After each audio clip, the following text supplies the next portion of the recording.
Good morning, everybody. Welcome to the 2024 SPAR Swiss Epic.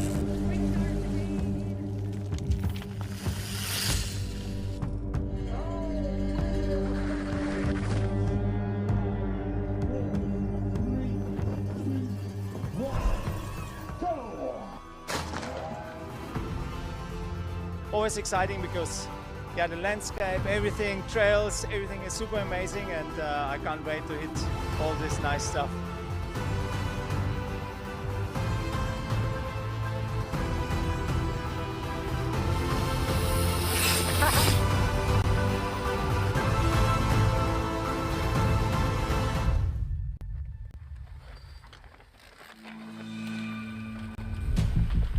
Swiss Alps is, as we know, such a beautiful part of this world, the mountain range, and that we give the people the opportunity to enjoy.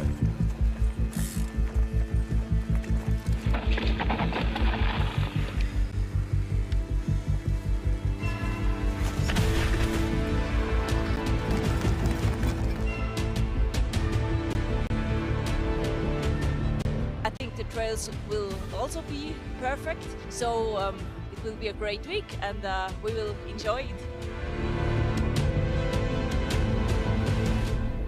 It's the beginning of the end. Stage 5, 62 kilometers, 2,000.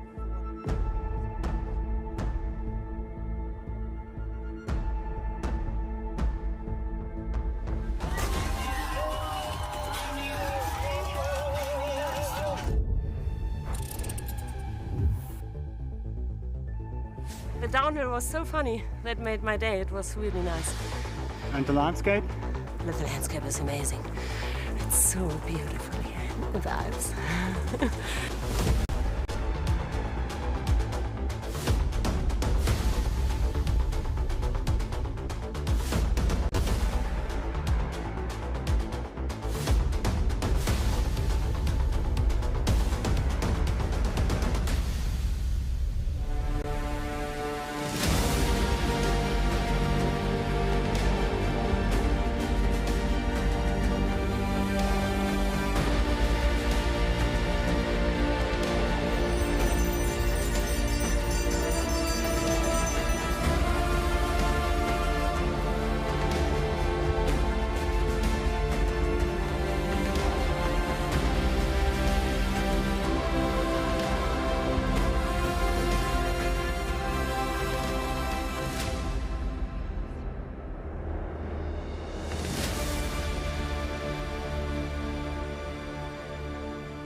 And it's good morning from Davos. Welcome to the 2025 SPAR Swiss Epic. 5 days of jaw-dropping alpine scenery and high-octane racing unfolding right here in the heart of Graubünden. I am Neil Gardner, and I'll be with you throughout the week, joined by my Swiss colleagues Dario Linder, he's down on the line with the riders, and later Roman Dobler, who will be speaking to us in Romansh. And we watch as the world's elite mountain bikers tackle 307 kilometers of trail and a staggering 9,450 meters of climbing, and not forgetting the 10,000 meters, over 10,000 meters of pulse-pounding descending. The 2025 edition kicks off today, August 13th, with stage 1 launching the field from Davos and heading to Punt. Over these 5 days, we'll not only be scaling alpine peaks, we're conquering the Alps and the rugged wilderness and the panoramic views. We're taking in world-famous trails, the best of Graubünden, and we'll be exploring these charming villages and also enjoying top-notch Swiss hospitality.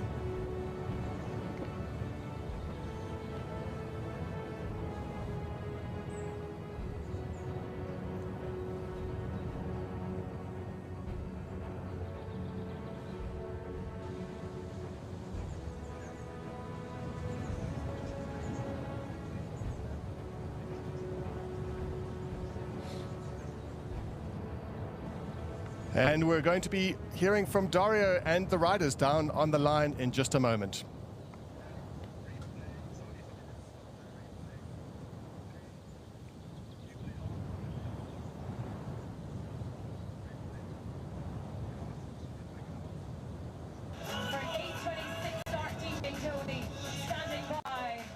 So the tracking is right now.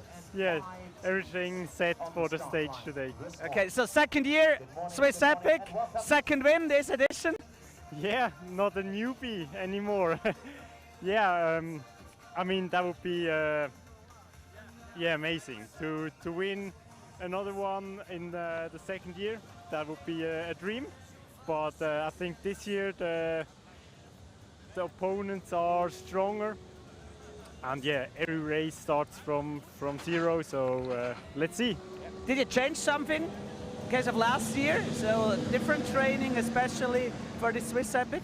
No, actually not. Same partner, again with Luke, an extreme experienced guy. Very grateful to have him as a partner again. But no, I think we made the same mistakes again. No, just very short. Before the Swiss Epic we decide, yeah, we go again. So Luke maybe didn't have the best preparation for himself. But yeah, this guy's just extremely strong, so experienced, so I'm not worried about him. Title defender and 3-time winner? 3-time. So 4-time after this week? We will see. Hope so, yeah. So your partner said your preparation was not that good? It was good in the time I was on the bike, but off the bike was not good. It was too busy. Yeah, but you're getting older and you're getting used to it, so you're very experienced. That's a big advantage for your team once again. Oh yeah, definitely. On the track, we have a lot of experience. I know the region, I know the trails. I know exactly how the race is going, the most of the time. But yeah, this gives a bit of advantage. But you need to pedal, so it's for everyone the same. Yeah, and it's a hard battle. Real strong opponents this year. Yeah, this year is a bit bigger field as well and a stronger field. So let's see. Yeah. Well, Dallemann, another edition of the Swiss Epic. Whoa, you going for the wheel or for stage wins? No, we try to go for the win, yeah, but let's see if we have the legs first. I know that this is a super hard race and I'm not especially a climber, so it's quite a difficult race for me, but it's a dream to win it once, yeah, so we will try. So you're looking after the time trial, so that would be probably something for you guys, no? Yeah, we had a super good time trial in Cape Epic and I think it will be quite similar, so it would be nice if we could do it again here, yeah. And looking at the start list, it is a stacked field once again at the 2025 edition of the SPAR Swiss Epic. And the defending champions, Schmidt and Flückiger, can they do it again? Can Flückiger turn back the clock? He's 41-year-old and take his 4th SPAR Swiss Epic title. Allemann and Stozek, Buff Megamo are the favorites on paper. Allemann, an accomplished rider. You saw him in his national championships jerseys. He's also been the European champion.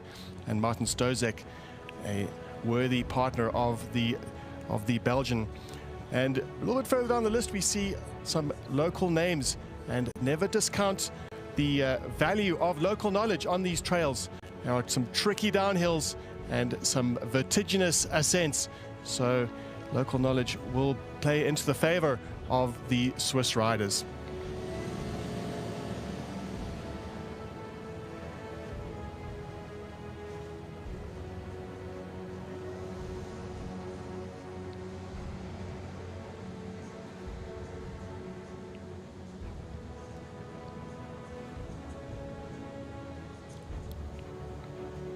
Now, cast our memories back to the 2024 edition.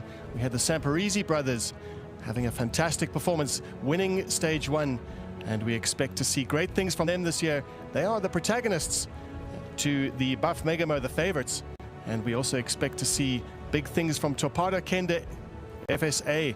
That's Fabian Rabensteiner, a well-known exponent of mountain bike stage racing, riding with Casey South, the Swiss champion.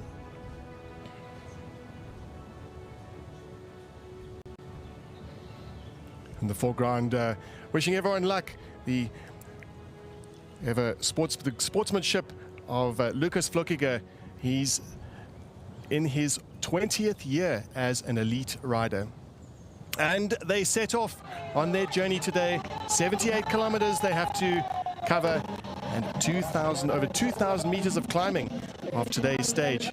And to be exact, it's 2,400 meters of climbing and 2,250 meters of descent. So a little bit of a net loss there. They have to climb more than they get to descend as they head off on the trails out of Davos and towards Punt, where we're sitting right now on the finish line waiting for the riders. 78 kilometers to go, and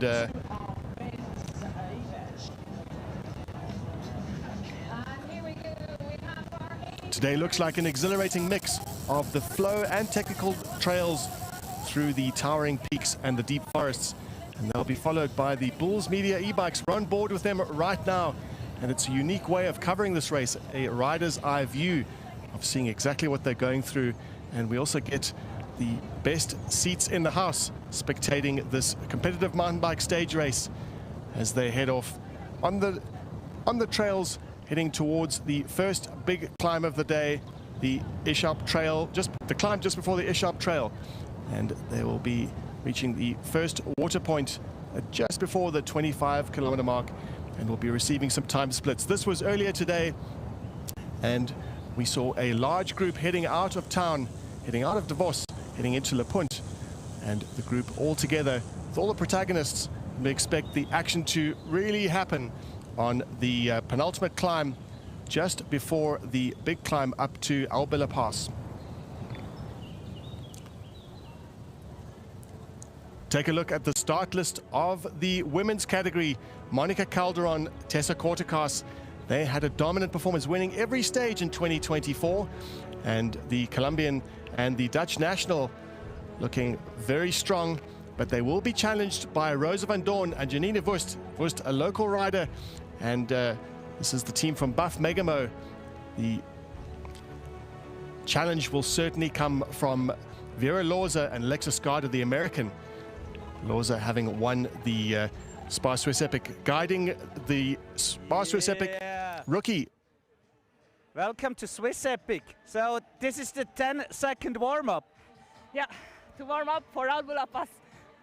It's a hard one, the Albula. Is it your favorite one in this edition?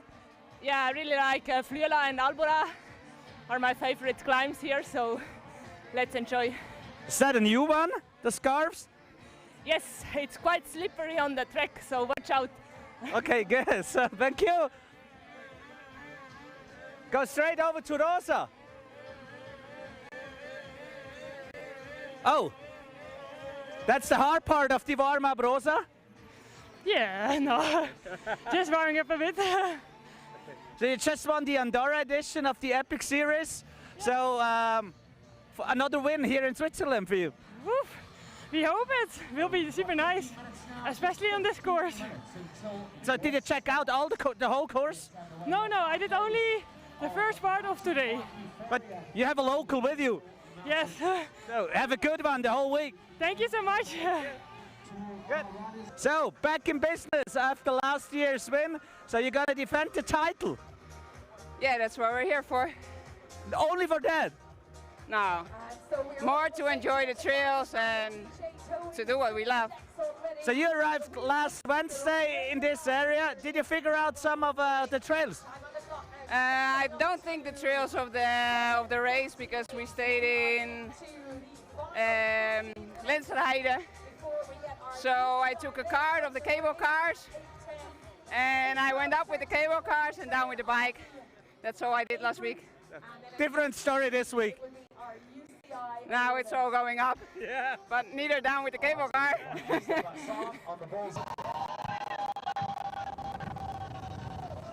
Welcome to the start line. In position, the team of Megamo.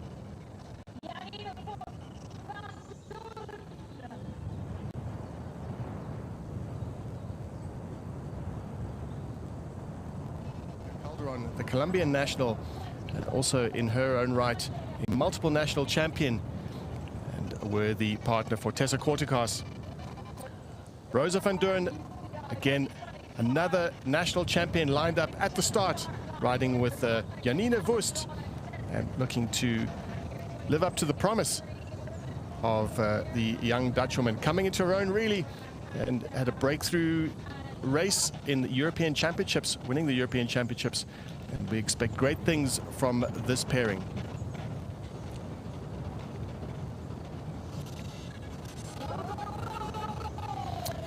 And they set off on their journey today.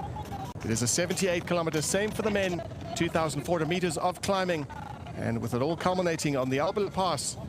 And we'll know, even at the first time check, just how things are going to play out. That's the biggest clue so far that we've noticed in the race.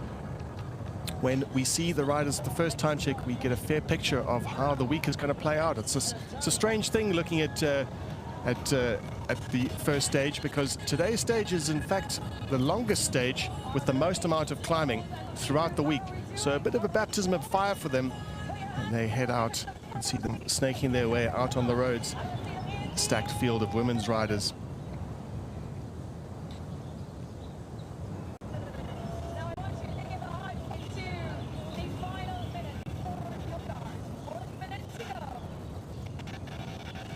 Again, we're being brought these beautiful pictures of the town of Davos, and we'll be crossing live to the Bulls Media e-bikes throughout the day, and in fact throughout the week. And they're bringing us the best seats in the house, the ultimate spectator viewpoint for all of us fans of mountain biking, watching Stefan Sam and Thomas Ditch on the Bulls Media e-bikes, bringing us live pictures.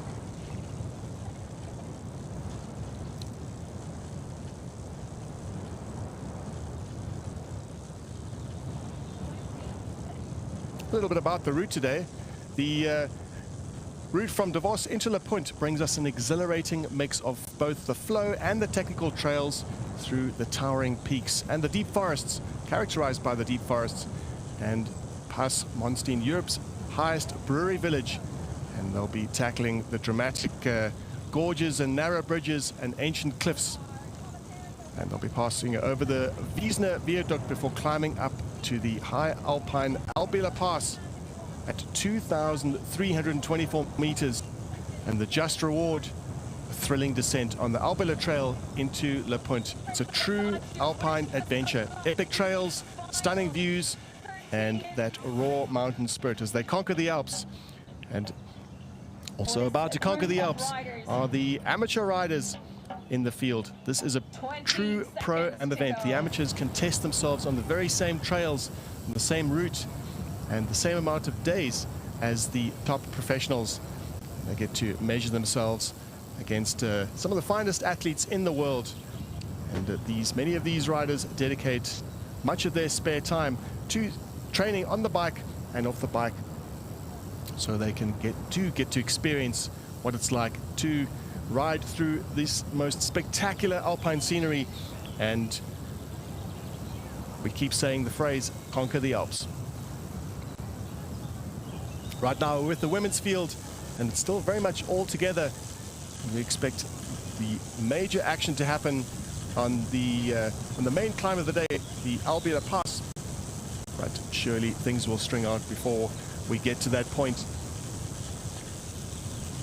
It can be quite stressful for some of the top riders, with the risk of crashing and the risk of being tangled up in some of the slower riders. So what generally tends to happen is on the first few climbs, the top riders push the pace and just try to thin out the field and eliminate some of the risk out there on the trails. Generally, the best position any top rider can be in mountain bike stage racing is out on their own, especially in trails like these. Less risk means more likelihood of making it to the finish in one piece.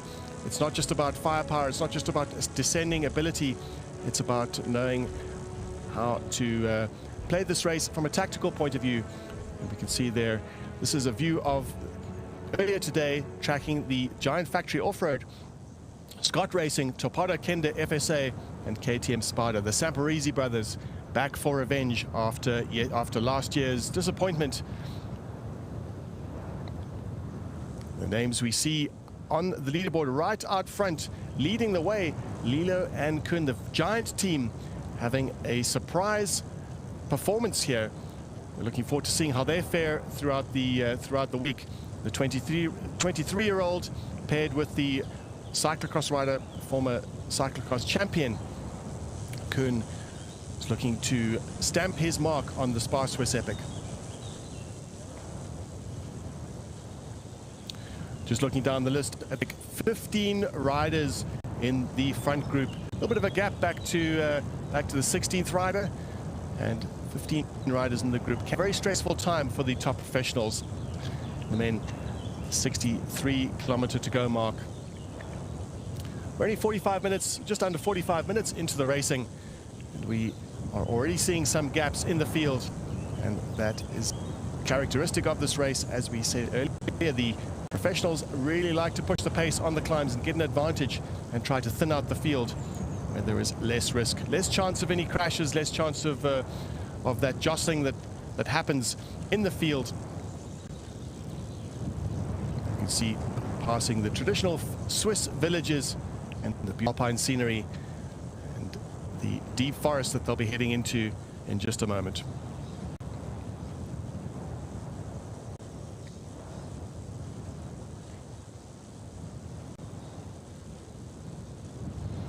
Now, this morning they did towards the end of the week. Today they're heading out to the Punt, but when they left Davos, they left town at 560 meters into the Graubünden Alps. And Davos is the highest town in Europe and stretches across the Langwasser River. It comprises the historic villages of Davosplatz and Davosdorf. The area is steeped in history, and Davos was first documented in 20, and we've said it before, the Samparisis are out for revenge. Samparisis won stage 1 of 2024. They were in the yellow jerseys, but through a dramatic week, they lost those jerseys and made good on the final stage, the grand finale. They happened to win it, but it wasn't enough to snatch back the lead from Flückiger and Schmidt.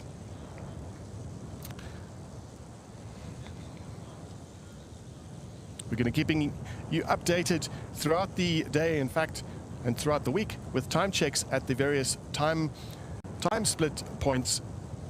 Just having a look at the next service station that we should be kilometer mark at 24-kilometer mark. We will see exactly how the race is playing out. Hopefully we'll get a chance to cross to the Bulls Media e-bikes for some live commentary out on the field and hear from the riders, the Bull Media e-bike riders with the best seats in the house, exactly how it's going down on the ground. Schmidt, Rabensteiner and Casey South, the Swiss champion, riding in the front, and the Samparisi brothers are in close attendance.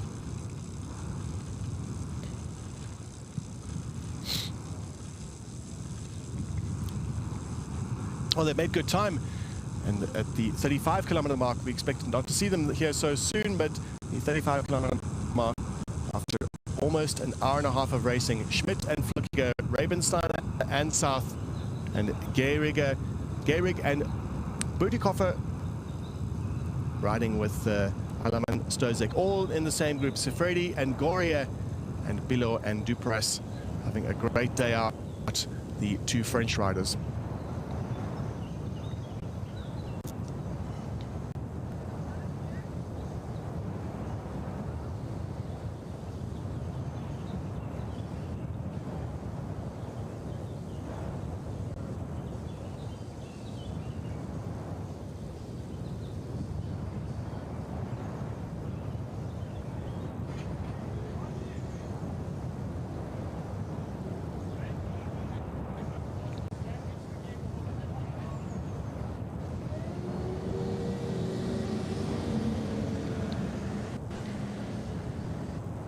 Just looking at the time splits, there are 16 teams through that time check out in the lead, in that large lead group. And we expect to see that split up towards the end of the race, towards the end of the stage today. And some big names in the sport still in that group. And to see the surprise performance of the Giant team, Giant Factory Off-Road, Lilo and Kevin Kuhn. Lilo, already well-known under 23 rider, and Kevin Kuhn, the cyclocross rider. He's been cyclocross champion of Switzerland before, and also having ridden on the road too. And Lilo performing well in the under-23 circuit, both at XCO and at XCM. XCO referring to short course cross country, and XCM the marathon discipline too. We expect to see more things from the Giant Factory off-road team from the Swiss pairing.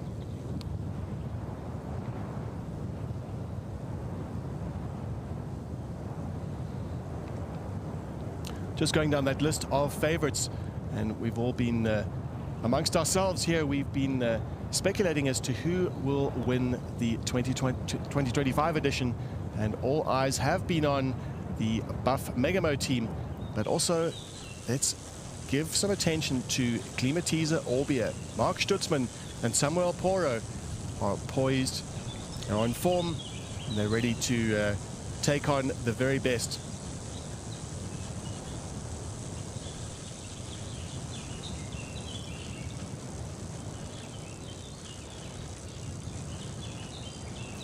We spoke a while ago about Fabian Rabensteiner riding with Casey South. He was a teammate of Samuel Poro, so they know each other very well. They were teammates, and now they are rivals.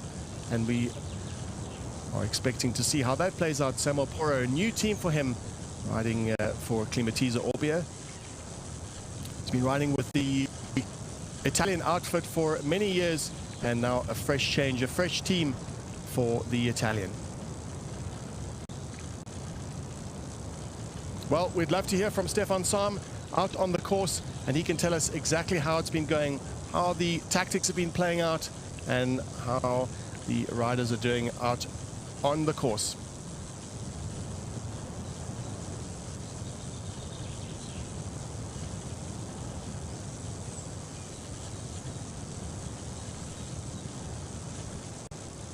Apologies for the lack of audio there. We heard Stefan moments ago, but we're going to wait to hear from him.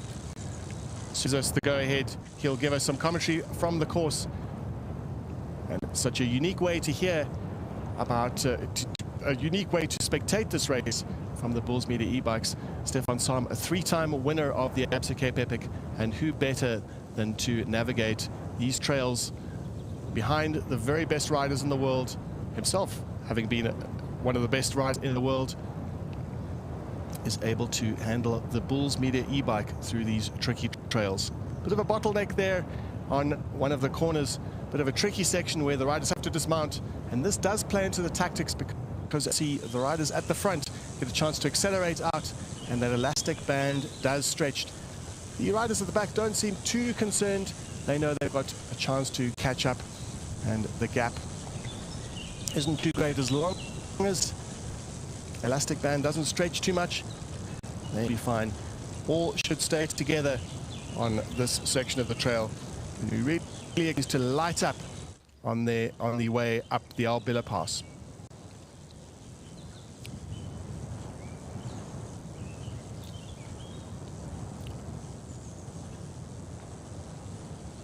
Now we're live, just checking the tracking. These are not the only teams in the lead. We've just picked the top 5 teams to show exactly where they are on the pass as they head to the Bergen camping section. That's the time check at 47 kilometers. And we will get an update on the timing at that point. But in the meantime, we'll be relying on e-bikes to cover and track the riders as they head towards that 47 kilometer mark.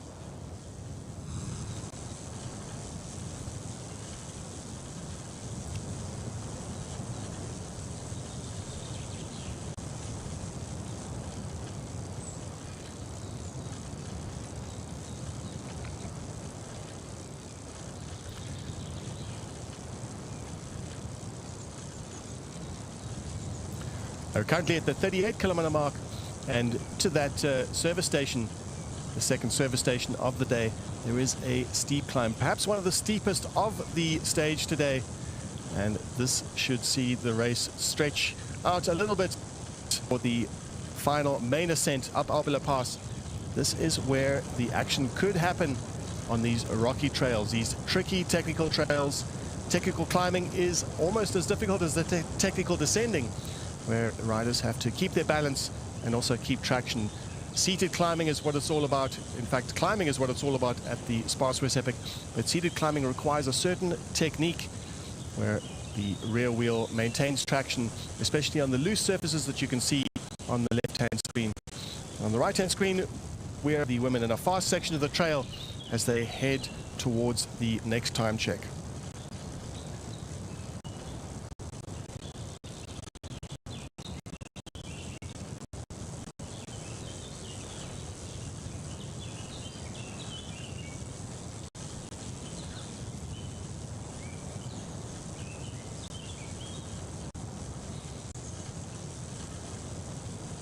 Now, the women have already passed through the 24-kilometer mark.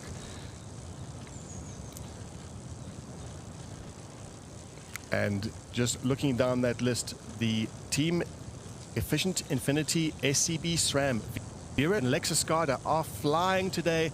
They are hungry for victory. Alexa Skada is a rookie at the race. Vera Loza having won. She will know exactly how to guide her American compatriot through. And they've already put 1 minute into Tapara Kendra FSA and Buff Megama, Rosa van Dorn and Janina Wurst. Over a minute and a half back at that service station at the 24-kilometer mark. So all to play for in the women's category. We expected to see big things from Vera Loza and Alexa Skada. Skada is a well-known exponent of the gravel discipline, and we could hardly say she's dabbling in mountain bike stage racing because it does actually form part of her season, a major part of her season. Alexa Skada is coming good on the Alpine challenge that is the SPAR Swiss. Vera Loza, the Namibian, multiple Namibian champion in almost every discipline in cycling, and she's also holds the Epic Legend title, having completed the Absa Cape Epic and 2 of the other Epic Legend races. Just a glimpse there of the gaps in the women's field with Infinity SCB SRAM out front, 1 minute and 10 seconds ahead of Sosna and Marche.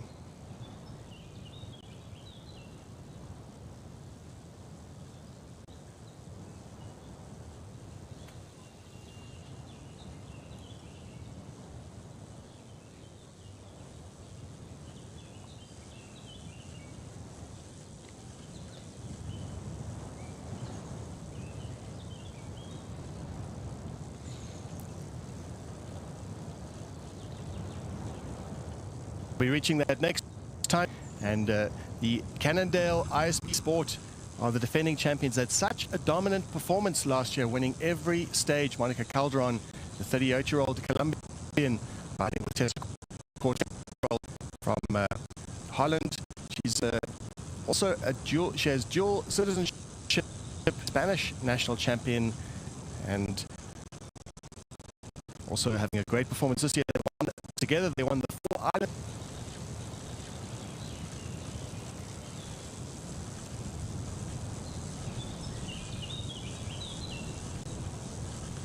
You can see there Vera Loza just taking the lead out there. She's in the African Championships jersey, and very soon we'll be hearing from Dario Linde down with the riders. He's out in the field at the moment, and we'll be looking forward to hearing his commentary as to what's happening out there on the course.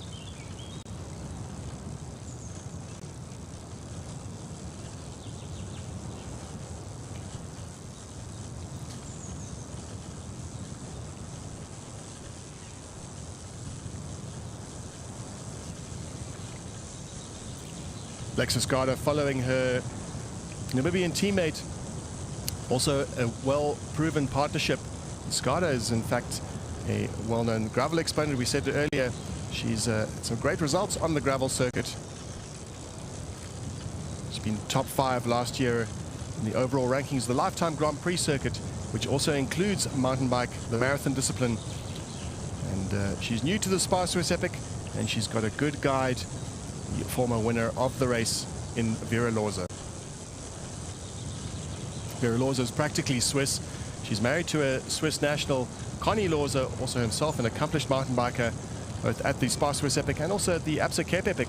We've seen some great performances from him, especially in his debut year. The And he rode with the 2016 winner, Urs Huber.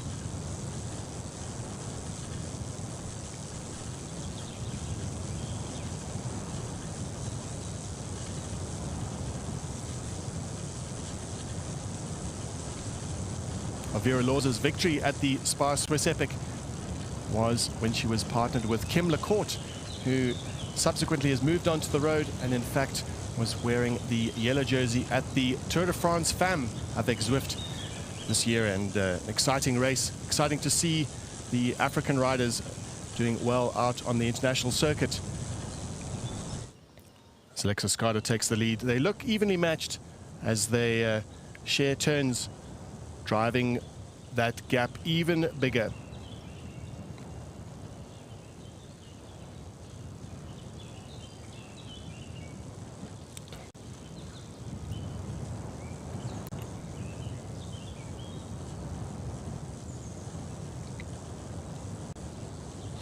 From the map, you'll just get an idea of more or less where they are in the out on the course.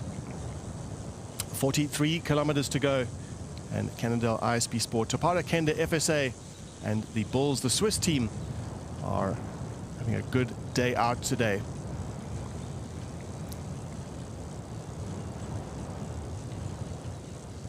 Just gives us an idea of how much time Efficient Infinity SEB SRAM have put into their rivals, and they know that if they can make this count, if they can get to that tricky, steep technical climb and put a good advantage into their rivals, they know that they'll have a head start on the main climb, the Albulapass.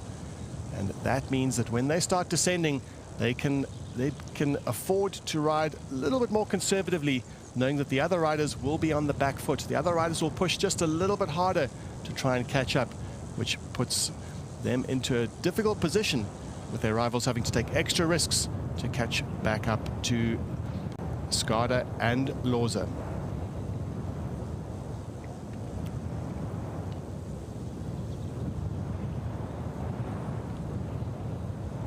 So spectacular aerial footage we're getting of the race, the women's category.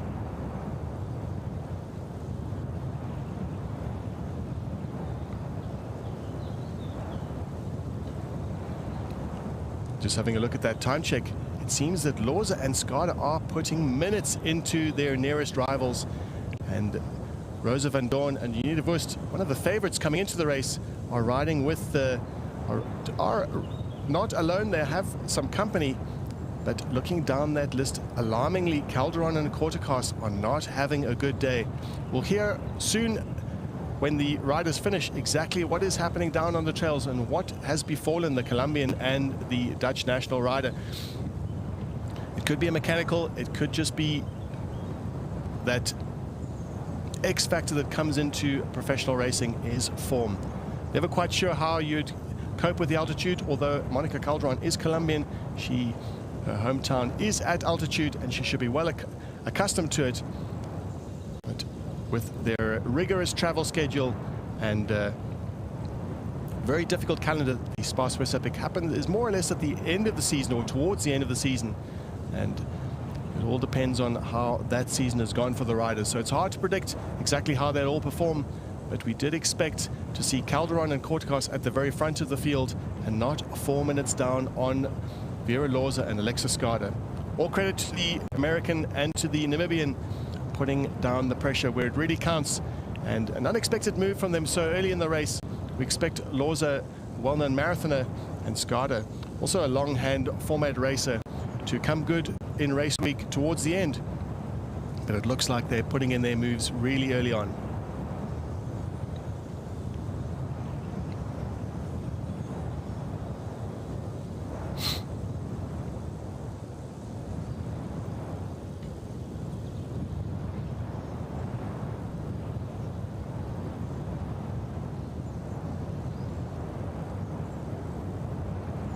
Teams riding together, hoping to minimize the damage to the Namibian and the American, Alexa Skada and Vera Loza.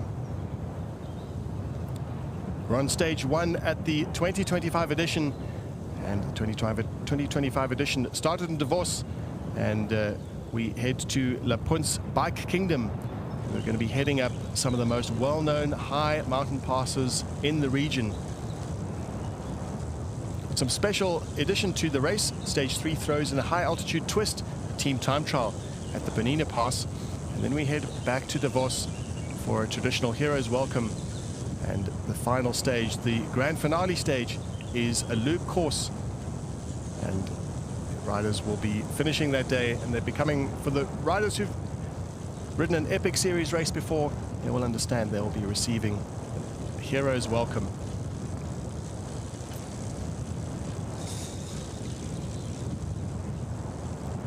Alexis Garda taking the lead, putting down the pressure with Vera Loza in her African Champs jersey. Alexis Garda also having been worn the Stars and Stripes jersey, denoting her national championship title. And they are trading turns. Great to see such an evenly matched team. That's what it's all about. Team dynamics are a major part of racing at the Epic Series. Stage racing, mountain bike stage racing, is characterized by two-person teams. And this is a major factor when it comes to performing, is how well the two riders, not only how well they're matched, but also how well they communicate. And with an established partnership like this, they are clearly communicating very well. Hardly having to speak to each other, almost telepathic level of understanding and communication between them as they forge their advantage over their rivals.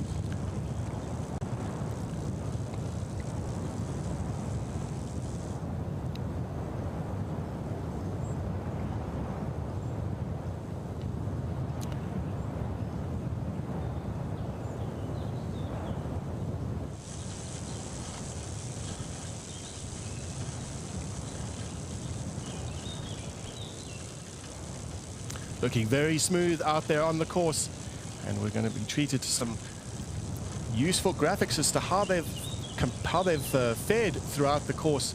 They are doing extremely well. They're putting their advantage down on all but the steepest descents. Clearly in the lead, they are taking no risks on the downhills. And with the Ishal Trail, it's a technical trail. They all have just maybe lost 4 seconds or so, but nothing compared to the time that they're gaining on the flats and on the uphills. Can't wait to see how they perform from the section that is marked Les Sorts. That is most likely the steepest climb in the stage before they mount their challenge on the Albulapass.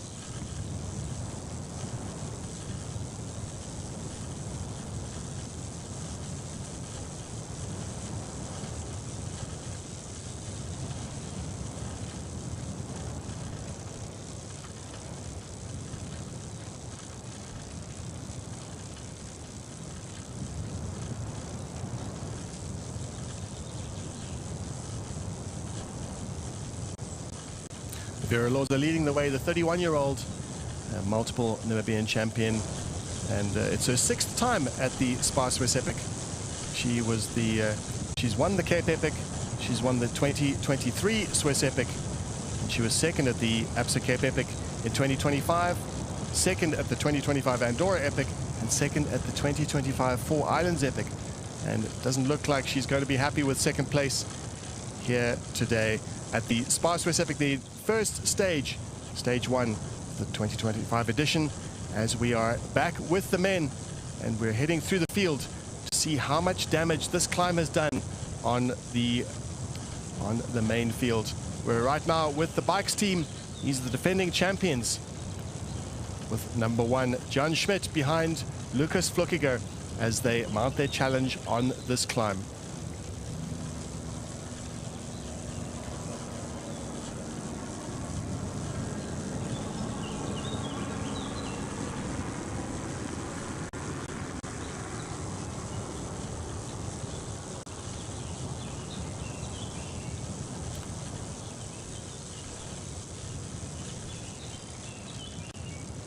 Well, it's a good sign for Schmidt and Flückiger.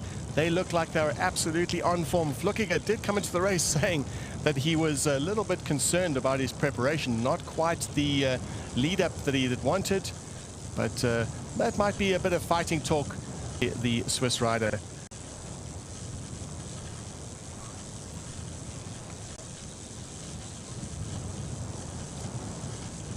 Well, we'd like to hear from Stefan exactly what's going out on the field. And Stefan, hopefully he can hear me. Introduce him as the Bulls Media e-bike rider and the most knowledgeable commentator out on the course, because he's right there with the riders. Stefan, are you able to hear me?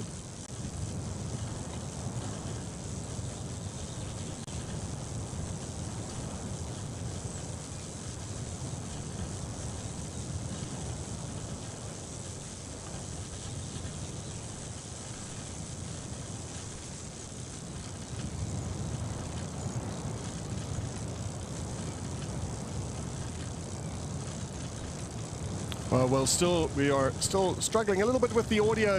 Of course, we are in some of the most remote parts of the Graubünden region on those high mountain passes that we've been speaking about all morning. But he will be racing up ahead just to see how much damage this climb is doing. They're already on the main climb of the day, the Albulapass, and it looks like some major action is happening out in the men's field. Going to have a quick look to see if we can catch any information out on the time checks. This is Martin Stozek out on the course right now.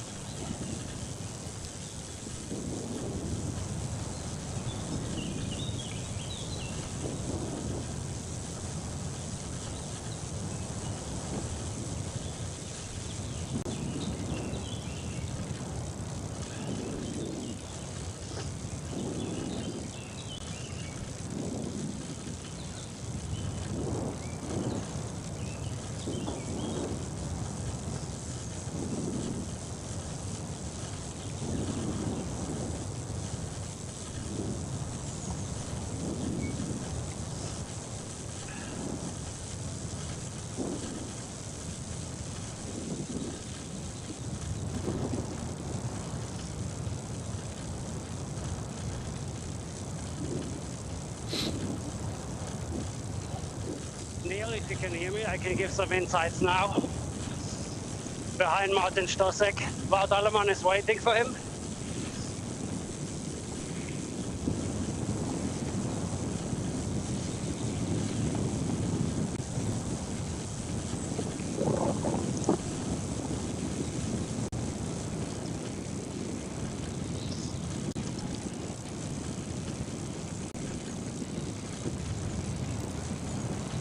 Now we just heard just a little bit of audio from Stefan Sam, who is with Martin Stozek right now in the Czech National Championship jersey. And Alleman is out front. We might just have caught a glimpse of him as he rounded that corner out just a little bit ahead of Martin Stozek. The riders, of course, being a two-person team, they are obliged by the rules to stay within 2 minutes of each other. But there's no danger of that. We can see Wout Alleman up ahead, just a couple of seconds out, just in front. And the Belgian champion leading this pairing and going into the race as the favorites. And they are living up to the promise and how we touted this Buff Megamo team as they mount their campaign on the 2025 edition.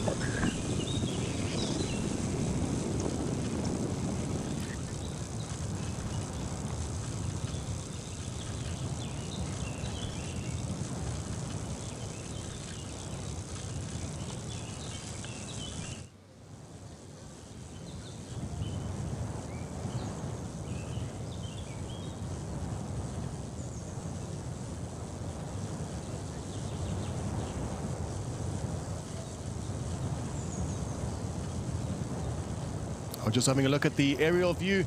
This is from our tracking files, and just to show exactly where they are in the race. We'll be reaching the Bergen camping spot in just a moment. We'll be able to get a time check and to see how Bike's Performance, who looked like they were in touch in the early part of the stage, but seem to have lost some time. We'll get some confirmation out on the course exactly what happened. They looked on good form, but the Bike's Performance team are around about, look like they're about 20 seconds behind this pairing of Alleman and Stozek as Stefan Sam follows Martin Stozek up the trails, and they are racing. It's white hot racing at the moment. Stozek is not making sure that he keeps the pressure down to stay in touch with Wout Alleman, who is also driving the pace hard. Buff Megamo are on a great day out.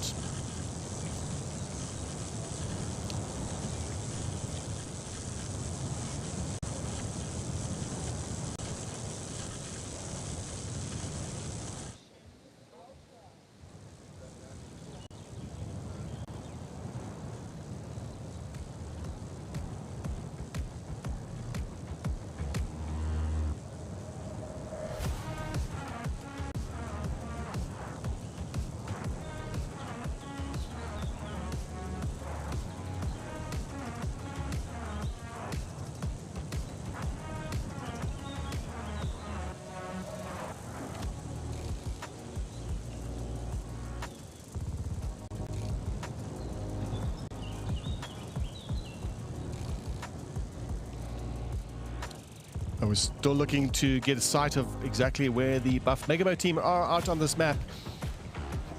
But we do know that as soon as they hit that Bergen camping checkpoint, we'll know exactly how far ahead they are.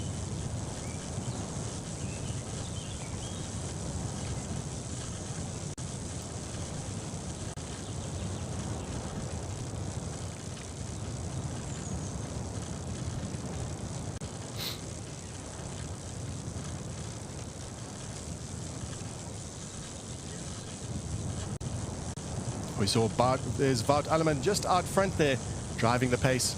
And Wout Alleman on good form, having had a good season. He was fourth at the Four Islands with Hans Becking. Disappointing Absa Cape Epic, and looking to make good on that. He's a winner of the Andorra Epic, but he's yet to add a SPAR Swiss Epic win to his collection of wins. He was second in 2023, and just looking to do one better than that and to take victory. And a great day out for this pairing so far.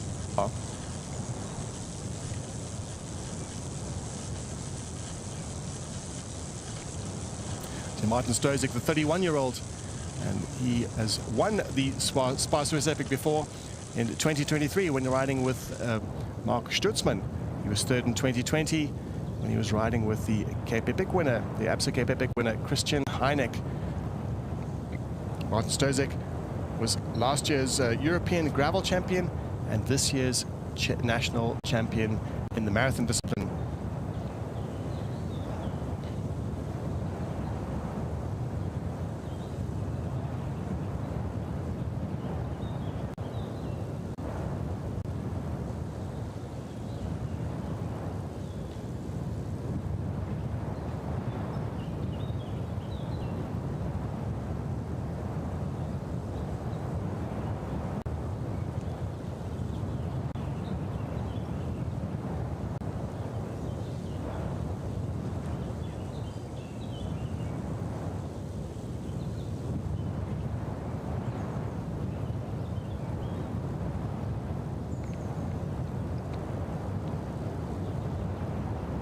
Well, with 31 kilometers to go and still a rather large mountain pass still to scale, looks like it's all falling in the favor of the Buff Megamo team. Pre-race, these were the favorites coming into the race, even though the defending champions were Flückiger and Schmidt. This is all the firepower and all the motivation, especially with Wout Alleman still wanting to add that SPAR Swiss Epic title to his list of impressive palmares.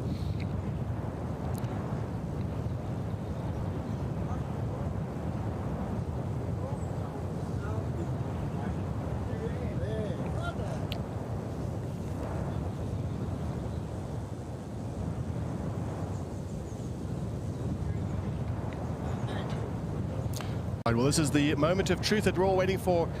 Exactly what's happening out on the course, and we get exactly the situation right now in the very descriptive prose of the results sheet at the 47-kilometer mark. The Samparisi brothers are having a storming day, and Alleman and Stozek, who we were with earlier, who we previously thought were out front, were 25 seconds back, and it's still all to play for the riders here. Samparisis have a fantastic record at the SPAR Swiss Epic. It is only one record when they arrived last year. The surprise winners of stage one, Lorenzo and his brother, having a great day out, looking to make good on their disappointment, losing their jerseys throughout in the latter half of the week. And Lilo and Kuhn also on a good day out, but they are over a minute back. Would expect the firepower of the team of Buff Megamo to get back on sorts with the Samparisi brothers group.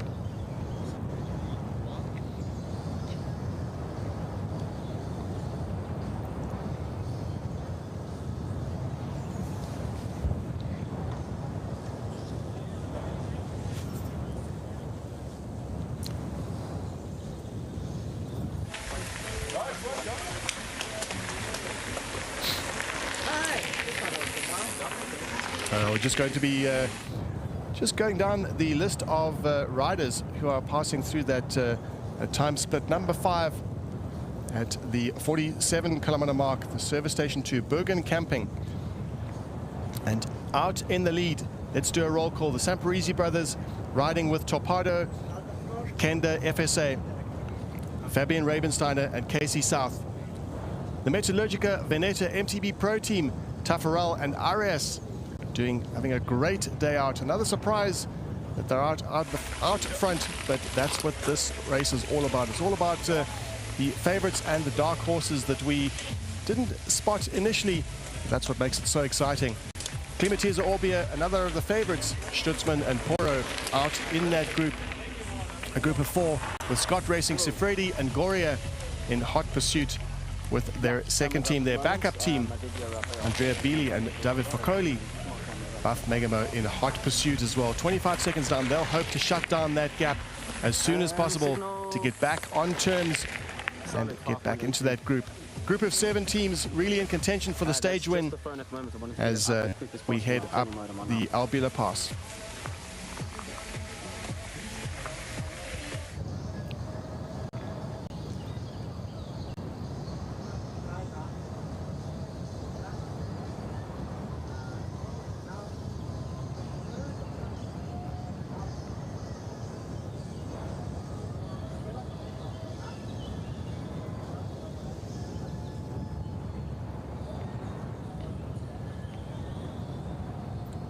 Well, let's do a quick roll call in that group there. Let's see the lead group out on the course, the Samparisi brothers, and we did spot Mark Stutzman and Samuel Poro, and of course Casey South is instantly recognizable in his Swiss Championships jersey in the red. Just a 4th rider out on the course that you see in front of you. That's Casey South. His teammate Fabian Rabensteiner, experienced campaigner in mountain bike stage racing, having won several stages of the Absa Cape Epic and also a 2-time winner of the SPAR Swiss Epic.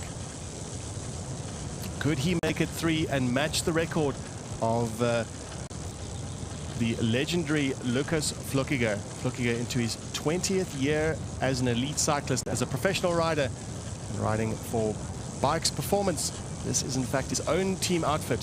So he's a team manager and a rider, and out there on the field riding with the very best. Impressive performance. But the current leaders, the Samparisis and Rabensteiner and South and Taffarel and Arias.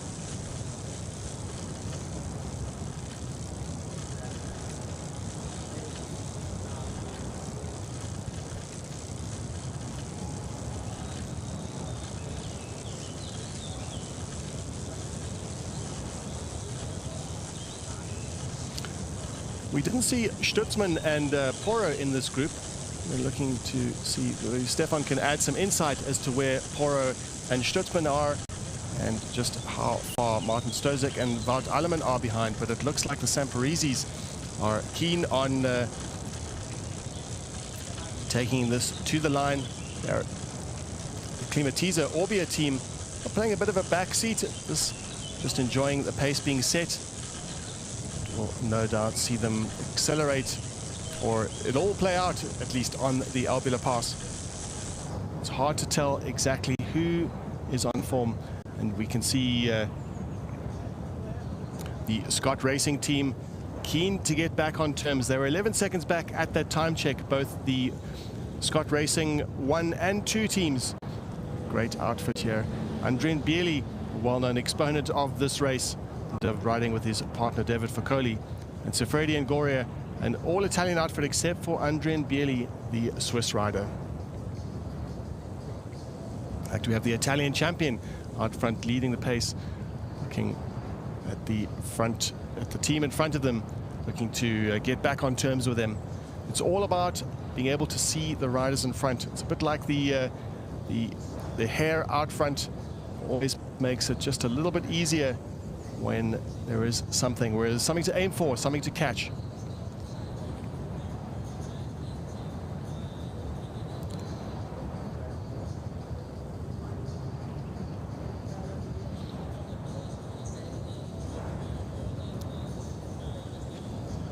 Now behind this team will be Wout Alleman and Martin Stozek. Martin Stozek looked to be struggling from the reports we've just heard out on the course from Stefan Sam, that Wout Alleman had to wait for his Czech partner.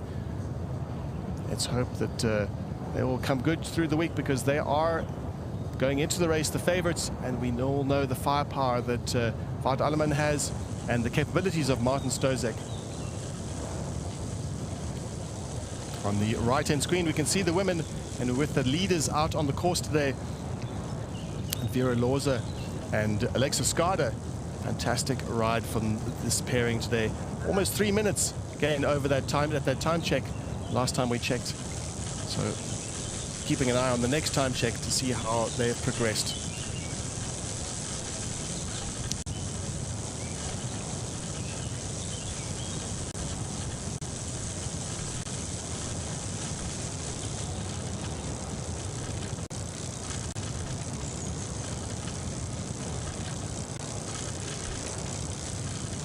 The men are on the smooth section of the climb.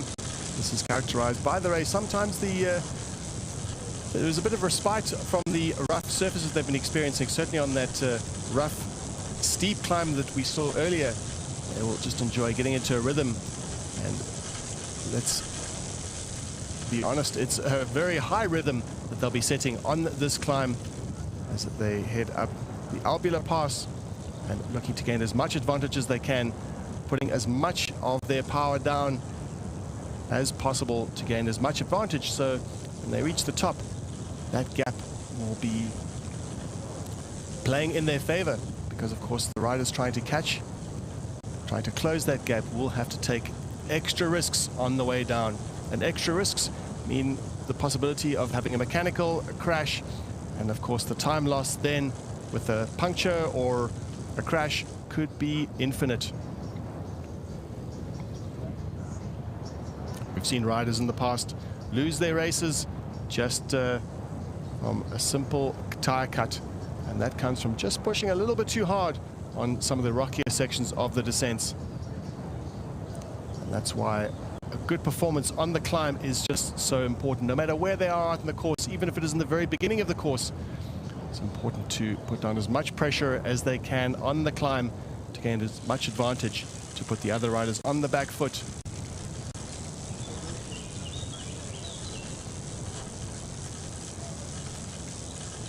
The Klimateser Orbea team happy to follow the fierce pace set by the Saparizis as they head up the climb. Gain some encouragement from the media team.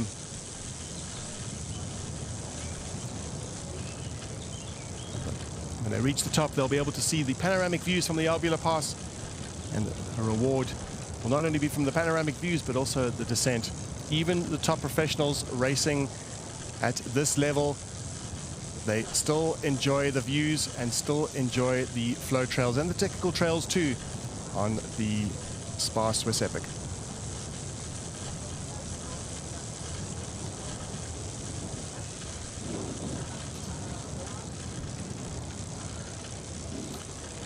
We're out on the smooth roads, perhaps a little bit closer to civilization than we have been in this stage. And we hope to hear from Stefan out on the Bulls Media e-bike. He's seen it all. He's seen exactly how the actions unfold. Let's hopefully we'll hear something from him. Hey Neil, hope you can hear me now. I was a bit in a dead spot early on. There's lots of drama happening right now. Well, since the beginning actually. Wout Alleman had an issue. And was far back in the bunch, had to catch up. And now it looks like Martin Stozek is a little bit struggling. But here in the front group with the three teams, they're working nicely together. Everybody is happy with the pace.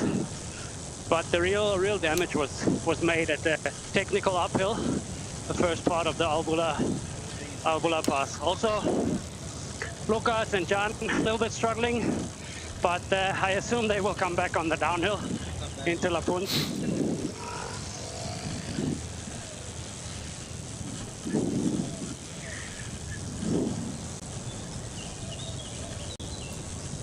Well, it's great to hear from Stefan telling us exactly what's gone on the course.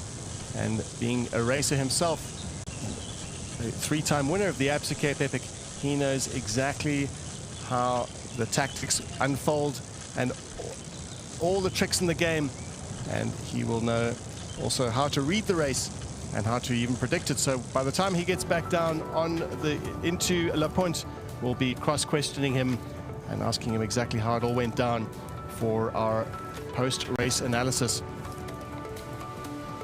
Just having a look at where they are out on the course. They've passed the Bergen Camping time check at the 47-kilometer mark, and very soon we'll be reaching the 54-kilometer mark at Preda. And then we'll have another idea. We saw them out on the trail, the three teams together: Ravenstein in the south, Stutzman and Poro, Samparisi brothers, with the Taffarel, Arias, Sifredi and Goria, the Scott team, a little bit behind, 20 seconds behind, putting down a solid effort with the Italian national champion leading the way.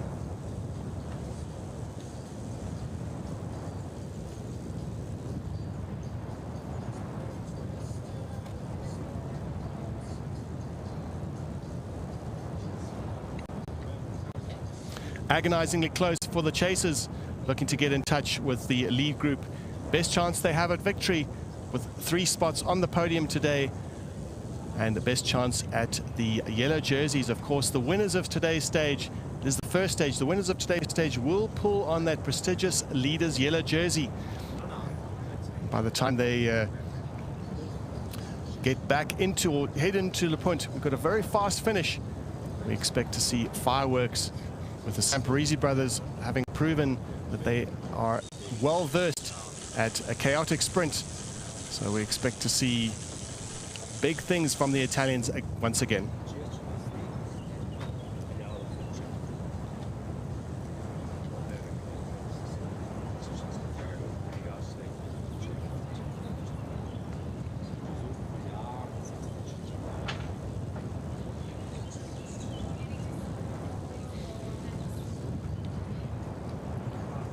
Sure, with the rough trails that the riders will be experiencing all week, a little bit of respite on the tar section. But when we say respite, that's just the surfaces. That's not counting the maximum effort that the riders are putting in. We just see some splits in that chase group happening because they are putting down maximum power. But also, it is an art to be able to pace yourself as a rider, because of course, if you reach the top, having put out as maximum effort, it's a really hard thing to get back, come back out of the red zone and to recover. That's what the downhill is for. The downhill is for recovery. But of course, if the riders go too deep into the red, they might compromise their ability to focus on that downhill, and that's what it's all about. It's all about focusing and all about staying alert and avoiding any possible mishap. And if any riders are on the back foot and have lost time on the climb, they will just have to take a few extra risks. We've talked about it a lot. It is a major part of mountain bike stage racing, is balancing risk. And we are back with the lead group, Klimatiser, Orbia, the team of Rabensteiner and South, having a great day out. Stutzman and Poro in the lead right now.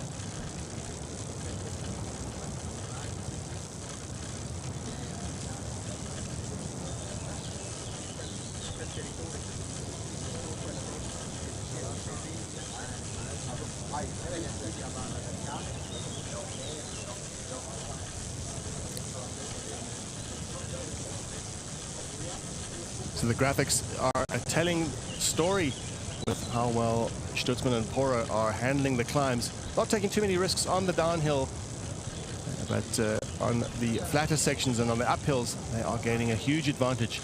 And that technical climb that we've been speaking about earlier, the steep technical ascent with the rocks and the narrow trails, losing 1 minute and 36. We're not quite sure exactly what happened to Schmidt and Flückiger. We'll find out when they reach the line.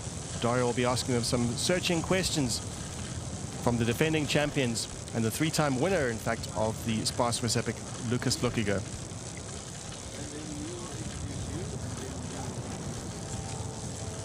Graphic gives us an understanding of exactly how the riders are faring on each section of the course. can see Casey South in his Swiss National Championships jersey, riding with experienced partner Fabian Rabensteiner.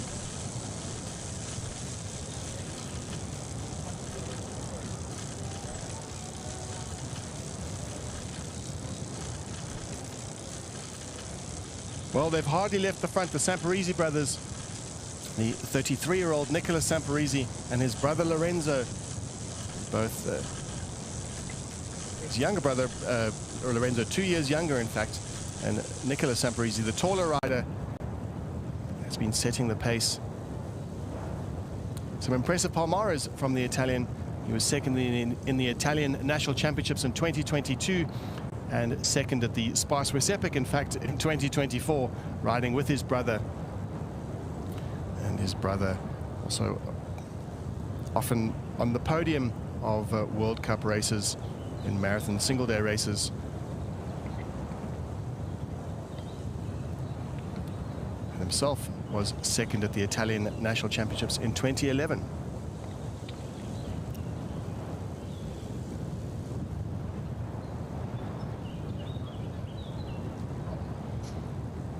Well, the enthusiasm from the all-Italian team is clear at the moment. They know that they've put a gap into their main favorites of the race, Alleman and Stozek. They know that this is when it really counts, and it's all about making hay when the sun shines. They need to be sure that when they have an advantage, they need to maximize it as much as they possibly can, and can't put too fine a point on it. When you have the opportunity in mountain bike stage racing, you take it.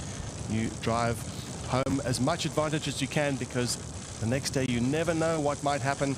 Might be an incident, might be a mechanical. It's all to play for right now out on the course.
Well, no change so far in the last few minutes in the men's category as they are on the pass. It's all about putting in a rhythm and setting a fierce pace and gaining as much advantage as they can. 3 teams in the lead, and included in that lead group of 3 teams, Klimatiza Orbia and Mark Stutzman and Samuel Poro. Poro is an experienced campaigner, 5-time national champion of Italy. He was 3rd at the Cape Epic in 2019, and he won a stage in 2016. So he goes way back in his 10th year of racing at the very highest level, the Epic Series. And in fact, one of the years at the Cape Epic, he raced with none other than Vincenzo Nibali, riding him through the most competitive mountain bike stage race in the world in the Western Cape. And he's only 37 years old.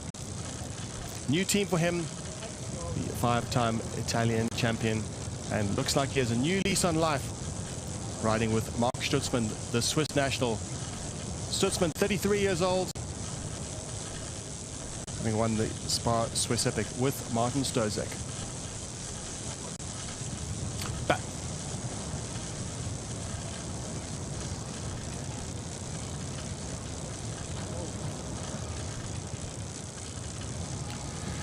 And we are with the women's category now, the leaders of the women's category out on the field today, out on the course. the stage 1 from Davos to Punt.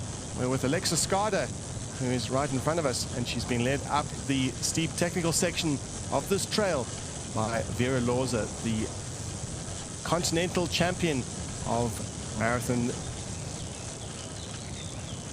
You see Alexa Skada just putting in maximum effort just to get over that little rise. What incredible trails here in Swiss Epic. And we're hoping to hear from Dario, who is actually out on the Albulapass. We're keen to see what the weather's like, and just to get a gauge of if you can see the riders coming up the climb. Dario, can you hear us?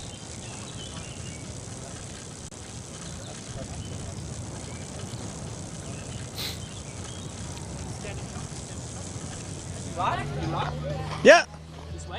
Good. I'm here everywhere. Hey. Ibex. This is the Ibex. This is the highest point here at the Albulapass. Look, these are the bottles of the top UCI riders. So, top man Lucas Flückiger from last year here with his bottle. They can grab the bottle and then enjoy this beautiful Albulatrail down here. But look at the rest of it. What a setup are we having up here at the Albulapass? Our partner SPAR, yeah, with everything. Chocolate, sausages, sweeties, salty stuff, and everywhere. And even our partner is here. If you have something to fix on your bike, everything is ready. Everything is ready up here at the Albulapass. Yeah, and look this beautiful view, this beautiful trail down here, freshly refueled. Let's go for it!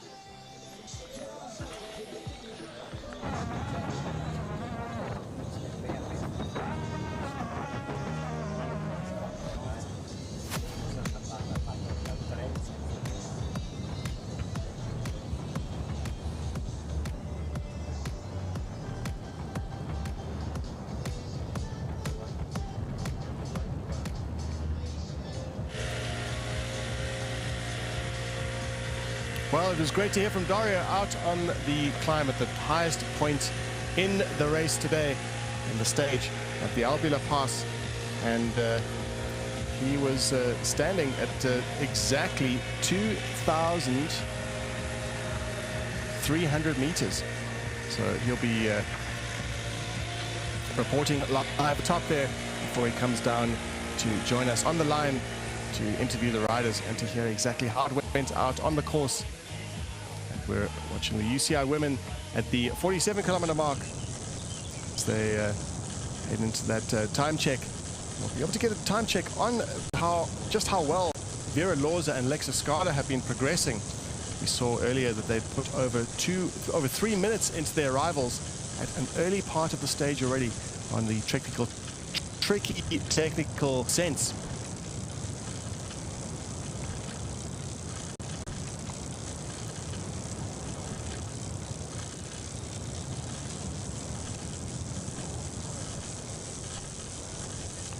Alexa Skada, the American rider, paired up especially for the race, and in fact is often a partner of Vera Lorza.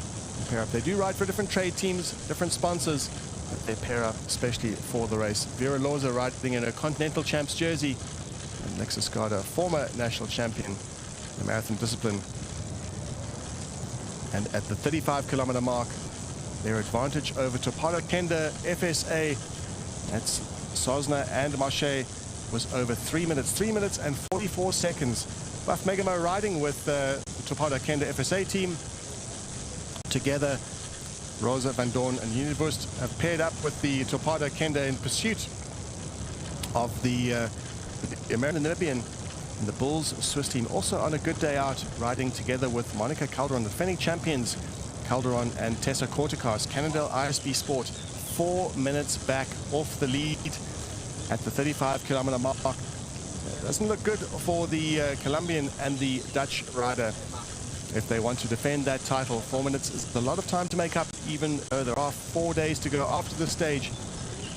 But we can hear, we can see, you can sense the hunger of Vera Lorza and Alexa Skada as they keep pushing harder and harder just before they reach the bottom of Albulapass.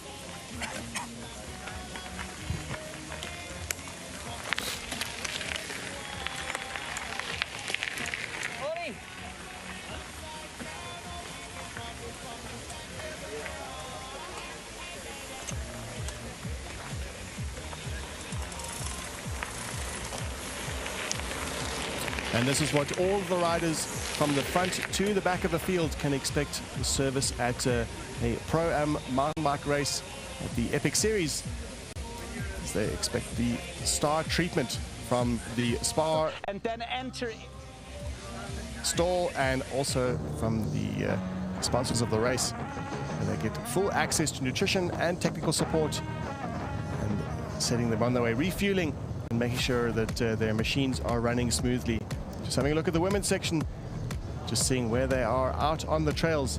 Efficient Infinity SCB SRAM are on a storming day, passing the Bergen camping section, and they will have passed that time check already with the Canada ISP Sport, Topada, Kenda FSA, Buff Megamo, Bull Swiss, all more or less together within 15 seconds of each other, but way up the road, almost 4 minutes ahead. Efficient Infinity SCB SRAM, the partnership of Vera Loza and Lexus Skada, are really having an incredible day. Vera Loza looking to repeat her victory. She has been here 6 times with only 1 victory, and that ratio will increase, hopefully, if she can continue in this vein, putting over 4 minutes into her rivals at this early stage on stage 1.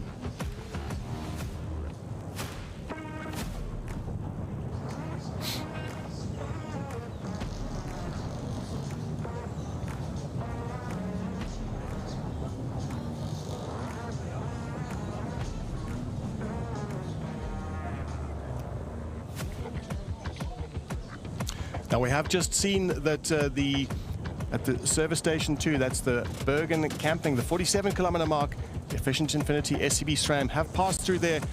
2 hours and 25 minutes and 28 seconds of racing, and as yet we have not seen the second place team out on the trails today. We haven't seen them pass that time check. Topada, Kenda FSA we're looking for, Buff Megamo we're looking for, and the Bulls Swiss team riding together with the Canada ISP Sport. No sign of them yet at that 47-kilometer mark. Back with the men, we're with Climatiza Orbia. We're taking a back seat on this climb, happy to let the Samparisi brothers set the pace. Samparisi brothers looking to gain revenge, not only on the winners of the 2024 edition, but also on their biggest rivals, and that would take the form of Buff Megamo. They know they've put some time into Buff Megamo. They won't know exactly how much. They don't have information out on the course, certainly not the information that we do, but they'll know that any gap is worth preserving, keeping that power down, keeping the pressure down, knowing that any advantage they can gain, they're going to put them to the sword. Casey South also happy in his national championship jersey to follow the lead of the Samparisi brothers. Samparisis swapping turns out front, looking to gain more of an advantage. Not able to quite drop the likes of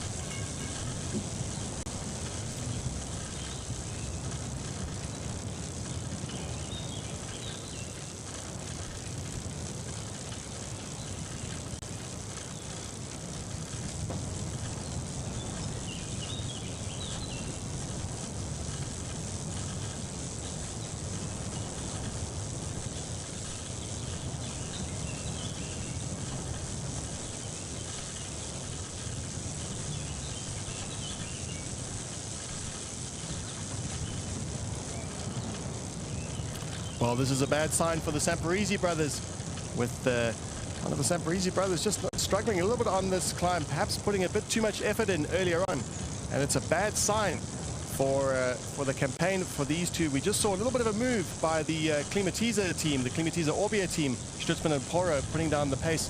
Perhaps just a little bit too much effort early on. The Samparisi brothers struggling.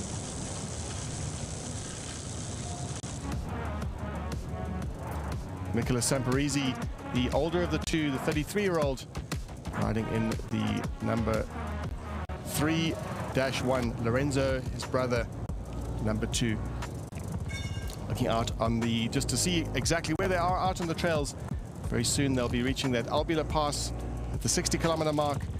As soon as they turn that so-called corner, they might be able to start catching a glimpse of where they're headed to the top, the highest point in the stage.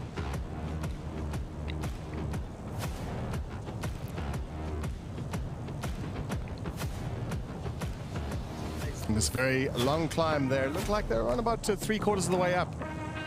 They're heading to the 60-kilometer mark with only 18 kilometers to go. Once they crest that, when they breach that pass, they'll have a long downhill at a just reward after the efforts they've spent on this incredibly challenging mountain pass.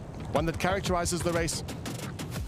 When we spoke to one of the locals, and we said they're riding many of the passes of this beautiful region, and the answer was yes, we're riding all of them.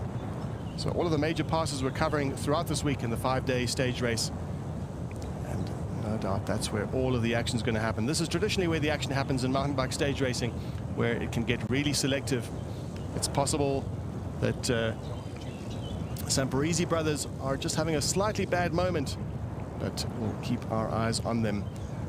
We're back with the men's category, 21 kilometers to go, getting closer and closer to the top of that pass, and this is when it really counts. Is the closer they are, more in touch that the teams are. We just see the Scott Racing team, that's team 1 and 2, and the Italian national champion has hardly left the front. Fantastic performance from these two out on the...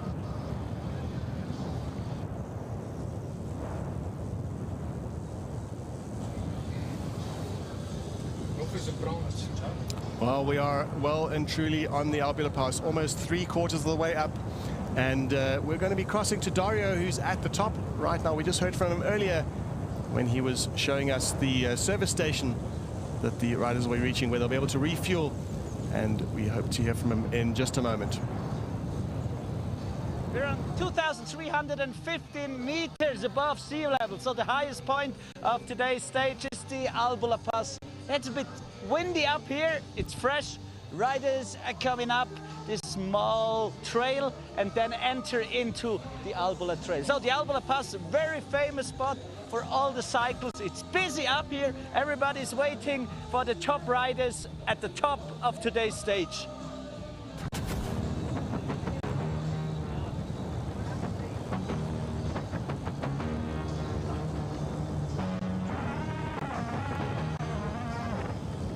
And right now we're just getting an idea of where the women's category are at the moment out on the trails. They've passed through the 47-kilometer mark, and we'll be soon just getting a bit of a time split on them. But before we receive that information, we will be just introducing you to our Romansh commentator today. It's Roman Dobler, and he has with him a special guest. So we're looking forward to hearing from the Romansh commentator, Roman Dobler. Over to you.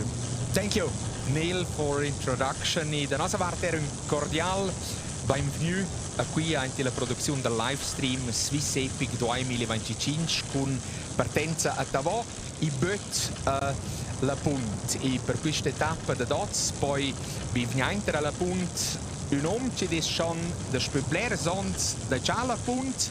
C'è un maun in Mantuna alla Punt, ci organizesce in Mantuna alla Punt, questo Urs Niederrecker, al centlist della Punt, un cordial benvenuto, Urs qui in patria, anche l'arrivata, anche il bot della prima tappa del Swiss Epic. E il niozza benure in sede c'è da comune qui alla via di Sandro Villetta col velo o a pe?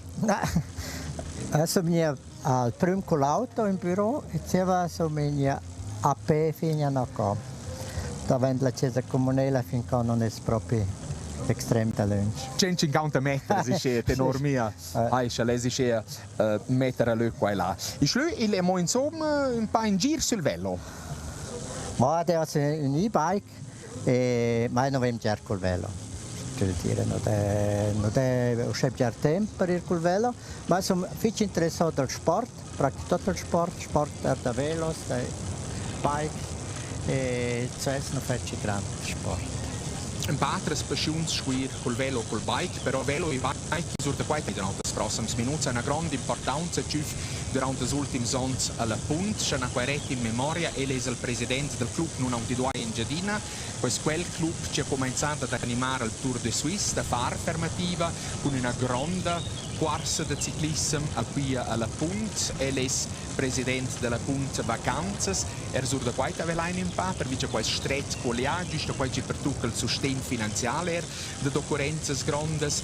Al bike marathon è schon des Publiersons, c'è il pass sul territorio della Punt, al rad marathon col pass dall'Albra central per la Punt, o in giù c'è la Punt è intreccia. Io so appunto mol Swiss epic, ed è proprio una paletta completa in giù c'è in proa da posizionare la Punt, sco in parentesi un po' mecca da velo da via e da mountain bike. Che giusto, allora dice era la Tour de Suisse, abbiamo pervato dalla Punt, che era il club 92, è stato fondato al 92, proprio con scopo di fare tappe della Tour de Suisse. La Punt ci spelavano da 10 volte la Tour de Suisse alla Punt. E allora abbiamo pensato, ma non potessimo fare qualcosa in connesso con il bike sia il numero 1 in Engiadino, che viene sostenuto dalla destinazione. E wenn es so 3 anni, l'anno passato, quest'anno, il prossimo anno, fanno una Swiss Epic insieme con Davos. E noi speriamo che funziona bene, che da le medie un certo effetto per noi. Proprio con l'intento di posizionare la Punt, la destinazione appunto scolare, ci si può stare per ir al allenamento da velo, con spazio in vicinanza, però per ir col mountain bike qui a trail situare la Punt. Noi abbiamo enormi possibilità, ce l'ho detto col Pass dall'Albra. Noi abbiamo fatto un nuovo trail in Albra, ci va dall'Albra alla Punt, e poi dentro la Val Ciamuero, also un paradiso più grande per bikers con legge di Newton non doppia botnare. D'inverno, als sport d'inverno sind leer, con skis e paslung, sur total paslung, che qui è molto popolare alla Punt. D'inverno e quei sport da sta per completare quella sport proprio in vista, mis quel böt schon avant 35 anni da dire in direzione da velo. Sì, noi abbiamo detto in Engiadino stanno a fare qualcosa per noi in SEO, e gli altri comuni non sono grandi, per esempio la Tour de Suisse, per il bike, e noi abbiamo provato a posizionare in questa direzione. Ecco, c'è sulla giusta via e ci penso che con atto sbagliato. La seconda ata c'è il Swiss Epic è qui alla Punt, e dal contratto per l'anno 2026 sarà la Punt Erderciao l'etappa di partenza al Swiss Epic a Spagna su trails della Punt. C'è una velessa di finanze per avere un alcice. C'è un grande interesse preventivo per questa edizione 2025. La posizione preventiva per la Swiss Epic è circa un grande scopo per un'etappa della Tour de Suisse. La Tour de Suisse è corrente da 250.000, qua è corrente da 170.000 francs. Questo è naturalmente finanziato da certe parti. E noi abbiamo il grande vantaggio che tutti i comuni dell'Engiadino sostengono noi, il comune della Punt. Era in prima linea la Punt Vacanzas, il Club 92 Swiss, e loro vengono per privati che sostengono noi. Cioè, sono figli grati che potenza guardare da fare una nuova naira. E allava al proprio pitcher porta o tramite charters domanda su a parenze con chains di segnata ci fussero pronti da sostenere un'etappa del Swiss Epic. Il club non ha un tidoi in Giardina, il giusto in quel segno la Fontauna e una menzionale al principio è il presidente di quella società o di quel club insieme con il Punt Vacanzas in Giuceleser, il presidente e si proprio unire a cloccare domanda su ci ves voglia e gusto di partecipare. Altro dire che non è proprio così semplice da ramassare raps per il Swiss Epic, voglio dire, proprio serioso. Il Club 92 sul pigliò il patronato di questo evento e è responsabile se i raps vengono insieme. Scusa detto, wenn es il grande ding, c'è gli altri comuni dell'Engiadino partecipano. E una o due private persone trovano per poter finanziare l'evento. E quelle vengono e insomma laufen gratis a queste persone. Alla fin finale potete scrivere una nuova naira, ci sono i argomenti che va pro in cun, che va alla cerca di sponsors. C'è potete c'è per il club non ha un in Giardina con questo avvenimento di Swiss Epic sporger ad un sponsor o ad un eventuale sponsor. Ma una persona privata sta a essere amica di me. Era un po' fanatica da Velos. Io schleun, non è pronta per in qualcosa che quelle persone non vogliono niente manzonare. Quelle fanno per la roba, perché funziona, che possono andare a vendere, e c'è grande reclama, non vogliono reclama. Ma gli altri comuni dell'Engiadinota, il comune della Punt Vacanze, vogliono naturalmente fare propaganda per la Punt con i Velos. E diceva alcol dossier pro unicel e poi appunto c'è mosser che ci des al merito di un engagement in Clea. Da tutti gli altri comuni vengono scritti sulla Punt Vacanze e hanno un dossier per calcina, vengono quella a mangiare una cena e prova a persuadere quella che non può mai roba. E questo proprio c'è un po' il recept del successo Niederretter, c'è quel personale ed è proprio in mantuna amici ci sono alla fine fans, fanaticers di quel sport da poter fare anche da mointer e dice vengono insieme questi rapsi l'ultima anno loro questi 170 milici per garantire una tappa. Credo che il successo in genere di scuola con la lieta, ci guarda per persuadere la lieta e provare a fare una buona impressione, ma è serioso, ci fa qualcosa per aver fatto, per sé ci porta forse in avanti qualcosa al comune della Punt, al comune della Svizzera, al 21, e da là avanti pochi titoli con cui ci aveva una buona collaborazione con la società della Punt, con la lieta della Punt. E noi proviamo ad integrare als esteri della Punt, als proprietari di quante abitazioni, cioè che cada una compagnia, tutti sempre ci guarda in avanti, in una volta, e questo è un successo per la Punt comune. E la fin finale è appunto quella piattaforma di reclama, ci sa, giusto con radio, televisione, media sociali e tutto quello che tocca pro, non giusto visa avanti, in giusto più svelti dall'etapa da Davos passano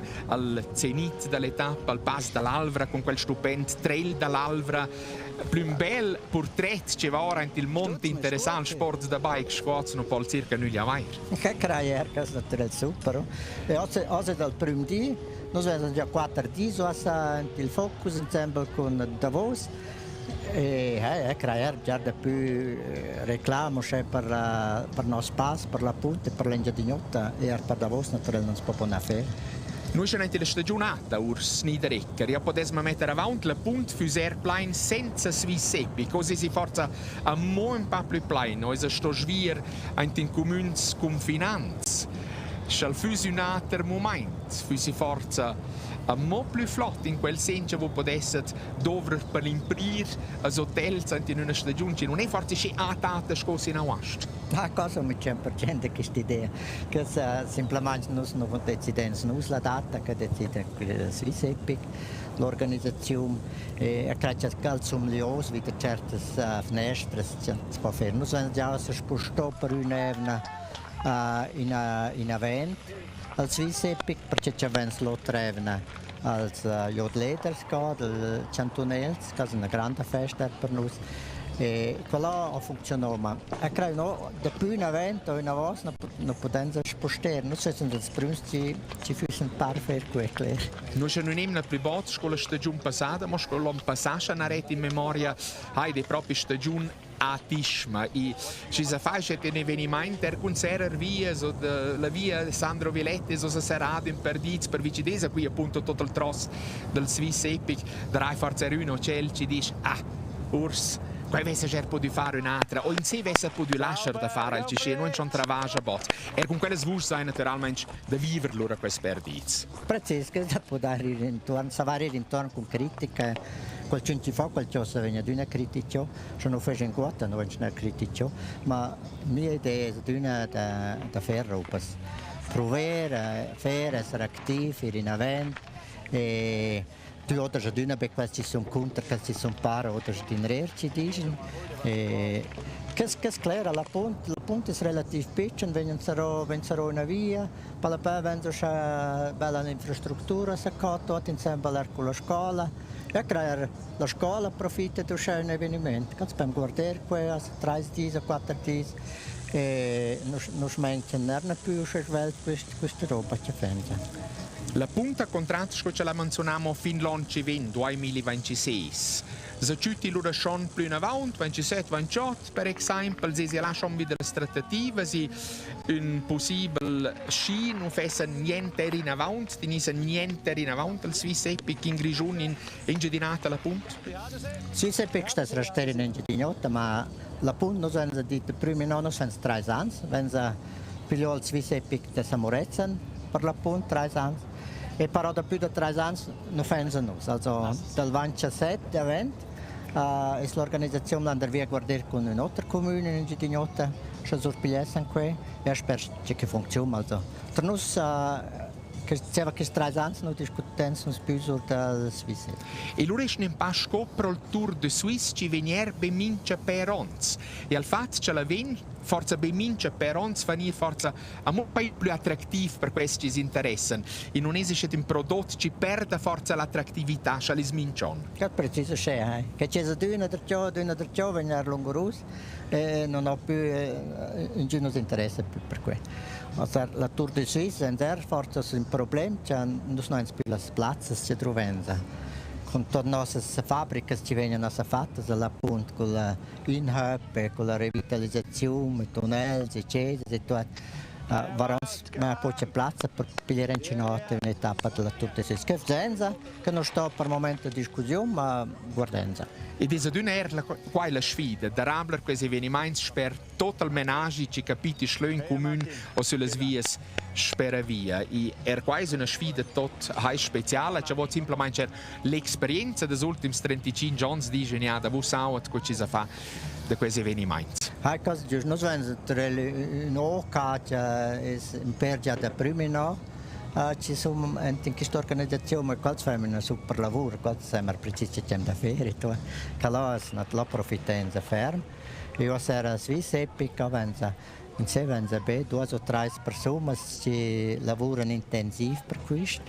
Una è in un impiego comunale, 2 sono del turismo. E qua abbiamo un po' di esperienza dall'anno passato, wenn wir l'anno passato certe robe che non hanno ben funzionato, per esempio l'informazione ora vente, c'è sarà per via, se non abbiamo, se c'è capito semplicemente che non si provò da fermare e speriamo che vengono forza per posizioni positive.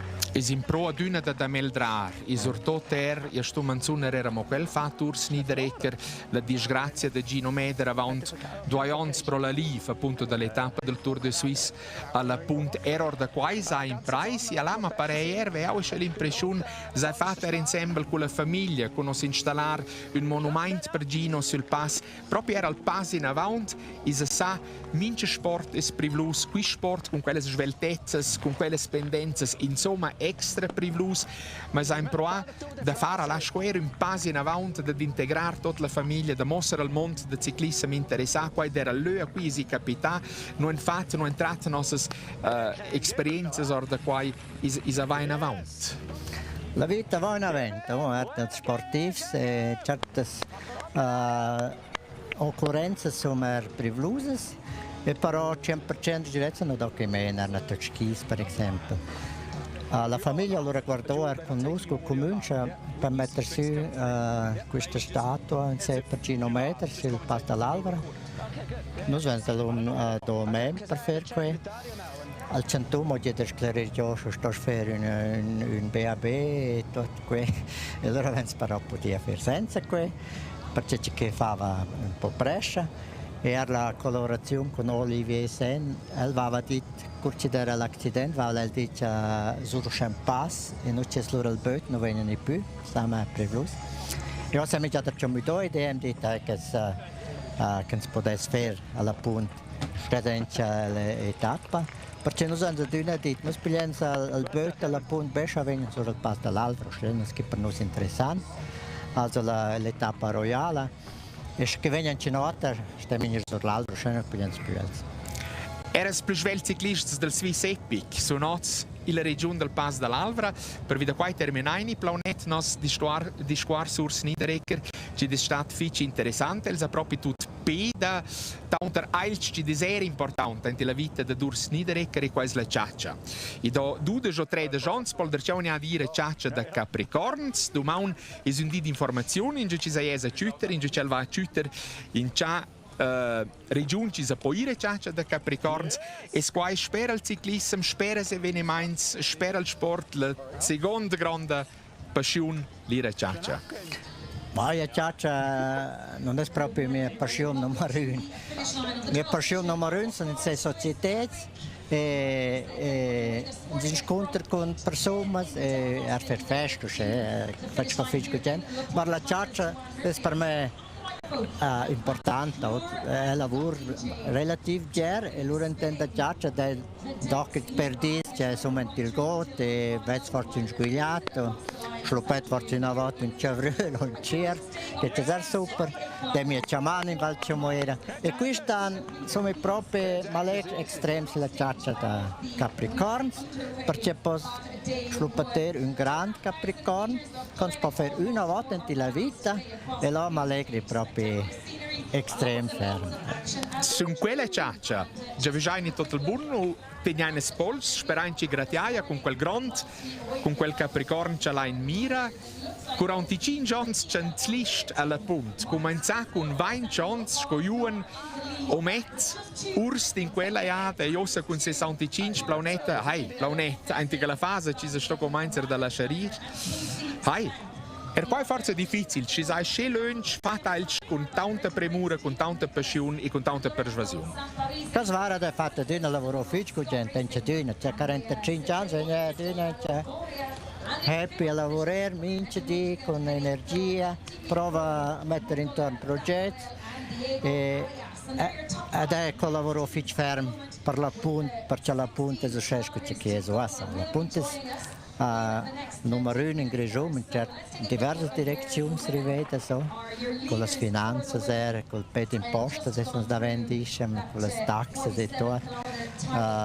Noi nel gas in Ceduni avevamo grandi progetti che vengono fatti per 300 milioni, se mi sono progetti alla punta. E là fece tutta la coordinazione. E quella volesse fare un po' in avanti e guardare che i due ci vengono per me in piazza, perché quando sono lavoro sempre, fece per più questi grandi progetti. E allora fondò una ditta nuova di immobilie, e c'è non varò mai lungo russo, finché chi va bene a me. Prima linea sto assieme, allora va che bene, che poi mi dire di un dialogo come sclero.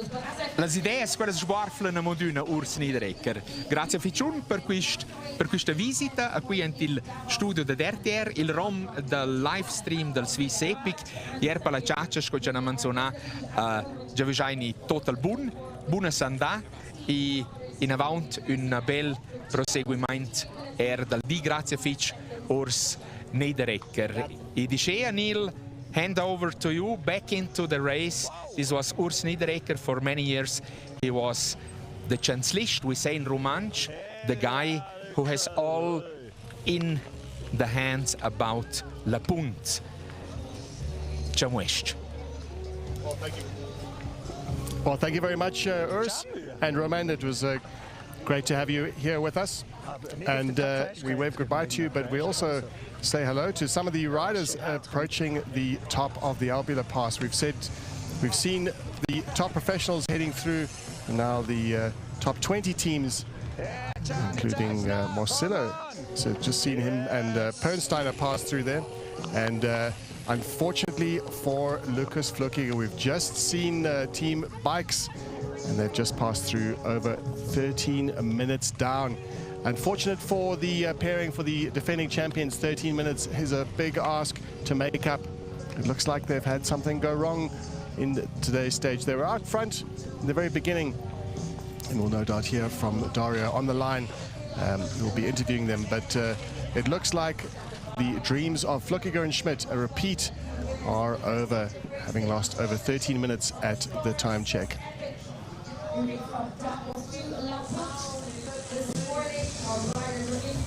And just looking back at the women's category, at the 47-kilometer mark, the Bergen Camping Efficient Infinity SCB SRAM had almost 5 minutes over their nearest rivals, Buff Megamo, who are riding closely with the Bulls Swiss team, with Topado, Kender, FSA also in close attendance, losing further time, the race favorites. And could say that the defending champions, Cannondale, ISB Sport, Calderon and Ketesa Kortekas, almost 7 minutes back. But we are with Vera Loza and Lexa Skada. We saw Vera Loza just giving Lexa Skada just a little bit of an extra push to keep the pace high, just to keep the momentum. And it's all about sharing the efforts, sharing the load. And it takes quite a lot of energy for a rider to push another one. But important, if the one rider is feeling stronger, the all-important thing is, of course, to keep the pace high. And the pairing of Loza and Lexa Skada has proved to be extremely successful one. Almost 5 minutes gained at the 47-kilometer mark. If we extrapolate that over the week, over the 5 days, the 5 stages at the SPAR Swiss Epic, that would count for quite a number of minutes. But of course, everyone knows, who's been following mountain bike stage racing, that anything can happen over these 5 days. And knowing that most of all will be Loza and Skada, because they will be putting as much advantage as they can. They'll be making hay while the sun shines out on the course today.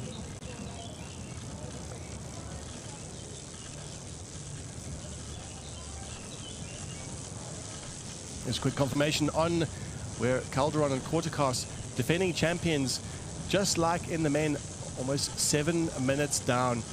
And that bodes badly for the Colombian and the Dutchwoman, as they expected big things from themselves, and also the fans of the race expected big things of these two, but not to be. So both the men and the women defending champions of the SPAR Swiss Epic have lost several minutes so far, midway through the stage, and that means that we are looking to be treated to a new leaders jersey wearer out on the trails today.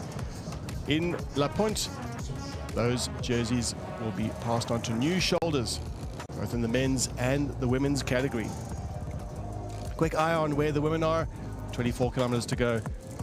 Finish Infinity Insure way out front as the rest of the field passed through the Preda section, 53-kilometer mark.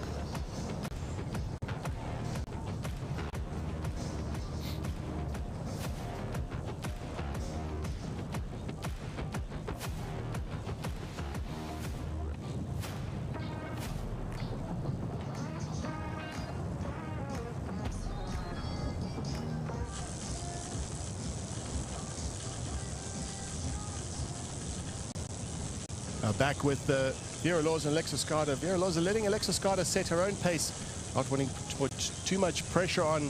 They know they can put down the power just when it counts.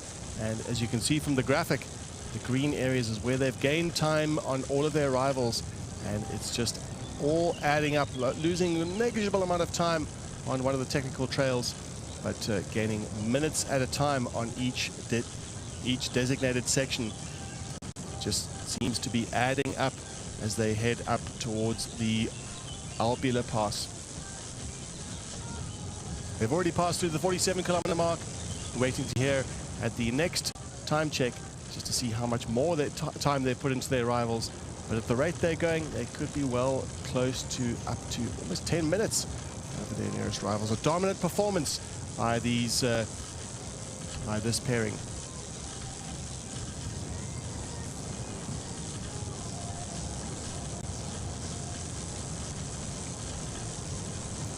Today is the longest stage of the race, 78 kilometers, 2,400 meters of climbing. A little bit less descending, so the net gain is in fact a net loss. They will be climbing more than they've been descending. But It won't worry this pairing of Loza and Alexis Skada. And they'll be looking forward to the rest of the week. 307-kilometer route and 9,500 meters of demanding ascent. We started in Davos this morning. We're heading to Punt and Engadin, the two host cities of this event. A 5-day Epic Series Legend category race explores the iconic mountain bike trails of Graubünden, which you can see around you. Legendary mountain biking trails. And riders are going to be pushing themselves way over the limit and certainly way out of their comfort zones to conquer the Alps. From the front of the race, as you can see right here, the leaders right the way through to the back of the field all can say that they've earned that finisher's medal, and all can say they've conquered the Alps by the end of the week. In Davos, we're heading on a loop course throughout the week back to Davos, where we'll finish and the riders will enjoy the grand finale and a hero's welcome. Watching the team dynamics going on there with Vera Loza. It's a two-persons team stage race, and the riders are obliged by the rules to stay within 2 minutes of each other, which makes sense. This is a well-functioning team that they are supporting each other and riding symbiotically. Vera Loza knowing exactly when Alexis Skada just needs a little bit of an extra boost. Vera Loza, the experienced campaigner, she's ridden 6 SPAR Swiss Epics, one edition of them, riding with Kim Lecourt, who has now moved on to the road. We were saying earlier she wore the yellow jersey in the Tour de France. She won Liège-Bastogne-Liège, and now a new and successful partnership seems to be developing here with Alexis Skada.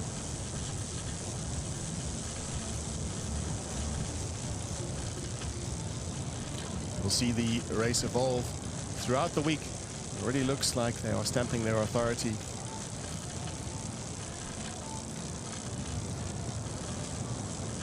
All week we can look forward to some of these incredible alpine views and the dizzying descents through some of the wild forests. They'll be battling those peaks with riders by their side. Over 600 riders registered for the race, 300 teams as from nations from all over the world congregate in Switzerland. All to take on the challenge of the mountains.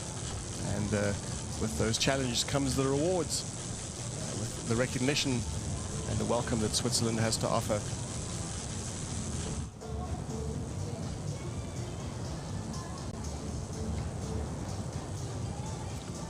Well, there it is, once again,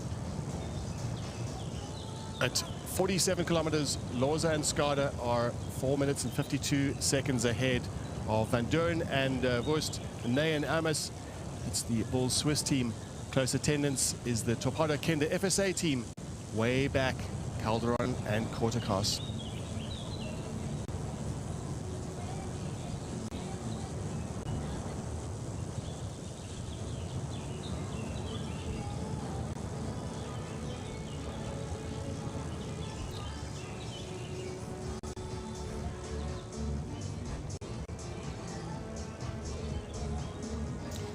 Well, Rabensteiner and South, Casey South, the Swiss champion, they were at the time check at 68 kilometer marks. They were leading the race. They've gained a gap on the Samparisi brothers and on Stutzman and Poro. Something happened. Didn't quite catch the action, but something has happened to Stutzman and Poro. They've lost over a minute when they were riding together with Rabensteiner and South.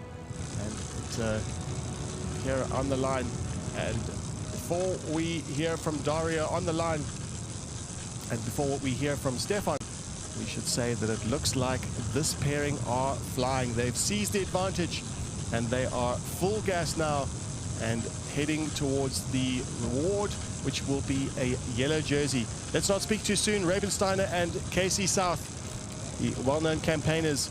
We'll see Casey South in the Swiss national jerseys, and Rabensteiner, no stranger to his national championships jersey. He's been European champion, Italian champion, and now looking to be the champion of this stage, stage 1. They don't have too much of an advantage over the Samparisis. They won't have given up, and we hope to hear from Stefan in just a moment. He's out on the course with the riders following on the Bulls Media e-bike.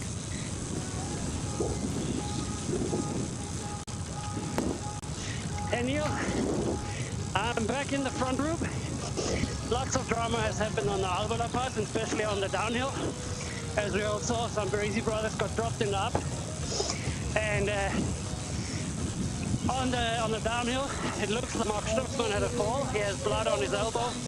But more importantly, Samuele broke his rear wheel. He flattened, wanted to stop and plug the flat, but then saw like his rim is completely damaged, so they are trying to manage the chaos.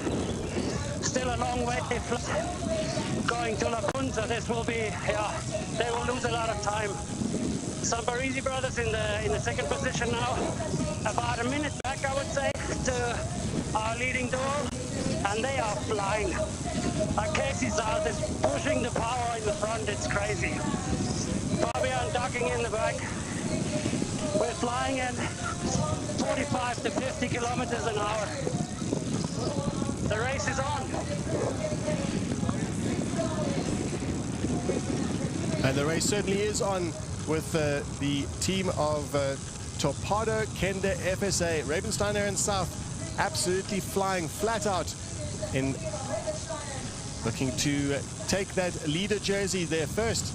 The Samparisi brothers in hot pursuit, flying along 44-second back.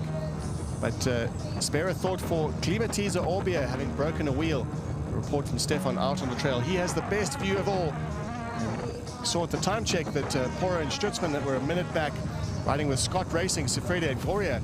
But we'll wait to hear at the next time check just how they've been able to manage that damage. Klimatiza Orbia, Samuel Poro had to fix that rear wheel, and hopefully they'll be able to manage the chaos.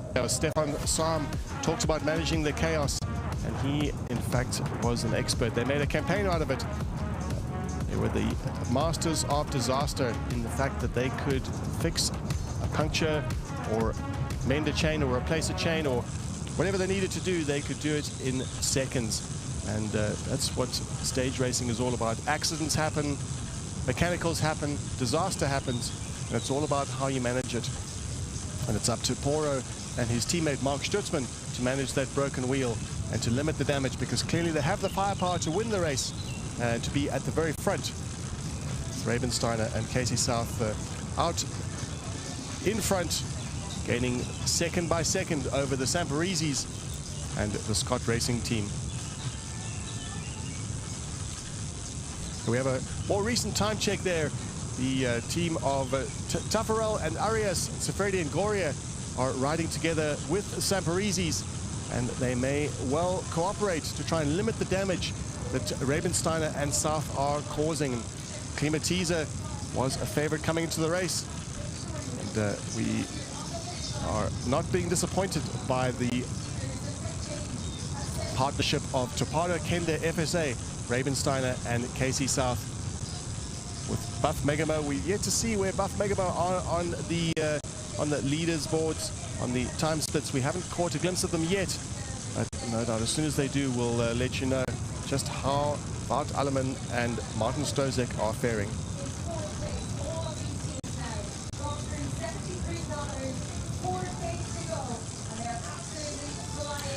So far through the time check at 73-kilometer mark, we are 4 Ks to go, but passing through the only 4 teams have passed through there. So we're still waiting for the likes of Buff Megamo, Klimatiza Orbia, but all eyes on Torpedo, Kender, FSA, Ravensteiner and Casey South, trading time at the front, cooperating and making sure that they are evening their efforts out. They are maximizing and optimizing their speed. And very soon we can hear the buzz of excitement at the finish line. You can hear the lead bikes coming through, which means that the riders are very close, 3 kilometers out to be exact, as Ravensteiner takes the front and forges ahead, pushing the pace as his partner Casey South heads towards the finish. Torpedo, Kender, FSA. Fantastic performance from the Italian and the Swiss person.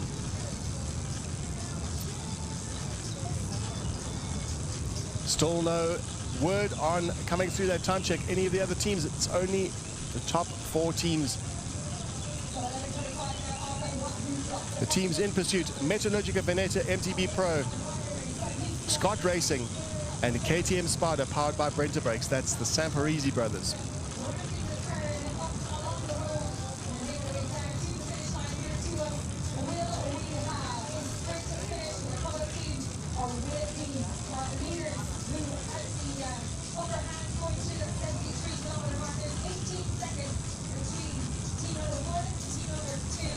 And the kilometers are counting down for the leaders of the race.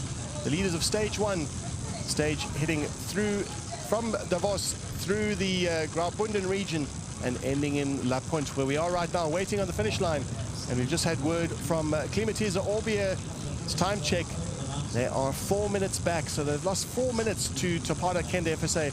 These seem to be the two teams that are competing at the moment, the two teams on equal firepower.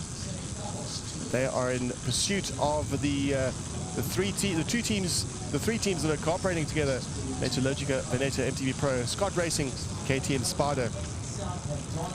Climatiza Orbier seems to be managing the damage of that broken rear wheel. He knows these mountains really well. He's got so much experience. He's not going to be using the active line. He's just right out local boy facing south through these mountain trails. It's a rich MTB Pro team.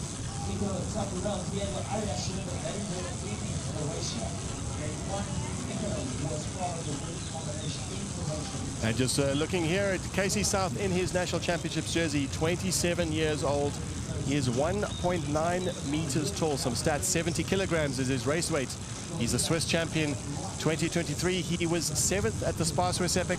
2019, he was 2nd. Looking to do one better. He was riding that year, 2019, with Noah Blöchliger, now riding with the experienced Fabian Rabensteiner, the perfect partner for anyone who wants to compete and to succeed at a mountain bike stage race. Fabian Rabensteiner, a two-time SPAR Swiss Epic winner.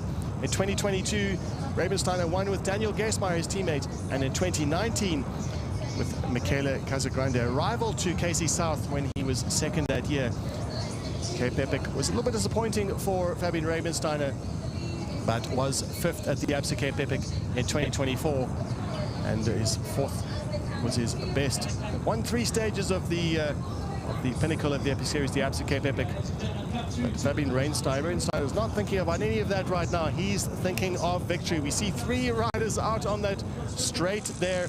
One of the riders is the Bulls Media e-bike of Stefan Sam, who's followed the front riders all the way through today's stage. Can't wait to catch up with him and to tell him, or to understand from him, exactly what happened out on the trails. But we can hear them right now. They take a left turn here, and very soon we'll see them head into the finish. And the best way that any rider or any team wants to win is solo. They can celebrate with their arms in the air. They don't have to scrap for a sprint finish. They will be at the finish in just a moment as they head into the final straight and head into the finish in La Punt. They have Stefan Sama in close attendance. They dip down onto the finishing straight, and they are able to hold their arms aloft. And the winners of stage 1, and they will pull on the yellow jerseys, the leaders' jerseys, and celebration from Casey South as the Italian and the Swiss rider have won stage 1.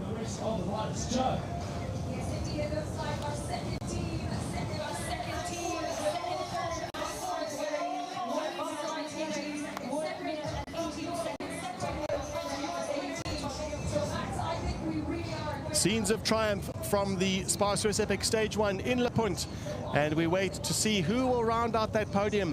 There were 3 teams in contention for the 2 spots, and those 3 teams, one of them was the Samparisi brothers. They won Stage 1 in 2024. Let's see how they fare this year.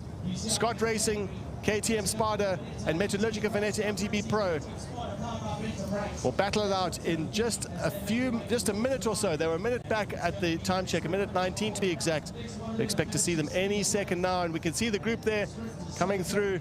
They might be jostling a little bit for position because they know that a spot on the podium at the SPAR Swiss Epic is prestigious, even if you're not the winner.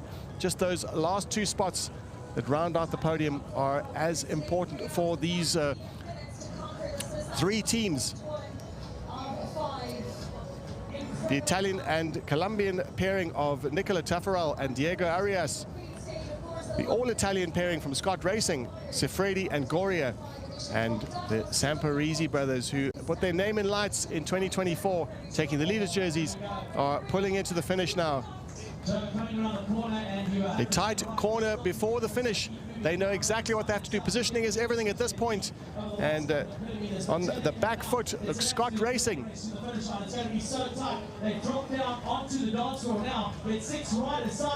In just a moment, we'll know exactly, just as they dip down onto the finishing straight, and just a few meters to go, and the sprint finish. The time is taken when the second rider passes through, and it looks like it's Scott Racing third, and the Samparisi brothers second on the stage.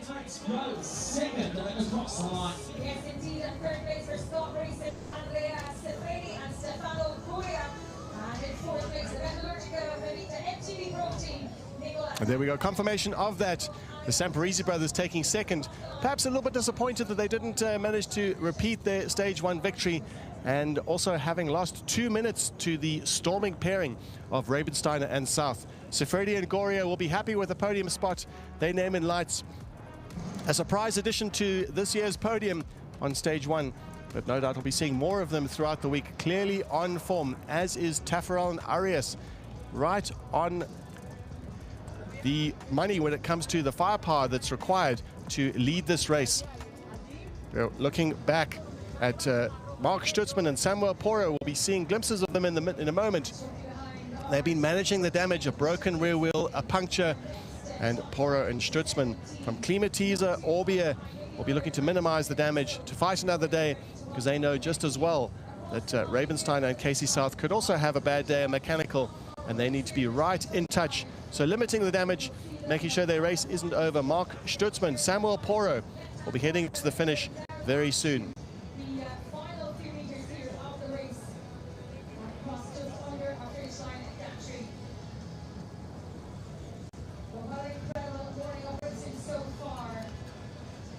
Hopefully the team of Klimatiser Orbia will have been able to manage that, because Scott Racing 2, Bieli and Fokoli will be breathing down their necks. And we'll catch a glimpse of the riders coming through there now. It's all about time now. Those spaces on the podium have already been taken up. They've been occupied by the team of Scott Racing and KTM Spada. Now it's all about minimizing the damage and minimizing the time loss to Torpedo Kender, the new leaders of the race, the yellow jersey wearers, Rabensteiner and Casey South.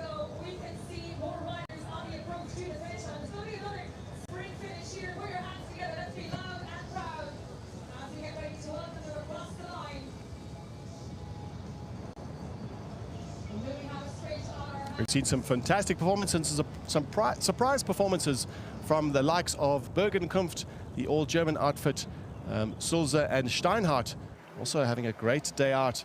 But the cowbells are ringing as we see the Scott Racing team, the second Scott Racing team, Bieli and Fokoli, pass through the time check. And we're seeing that that was 5 minutes. So that means that Klimatiser Orbia have lost over 5 minutes to their rivals, Torpedo Kender FSA.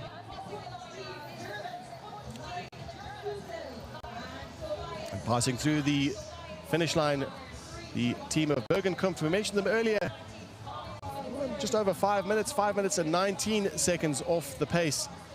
And Cannondale ISP Sport also, at the last time check, we noticed they were around about the same time back. The team of Kirina and Diego Rosa having a great day out. Klimatiser Orbia, we are looking to see where they are at the moment.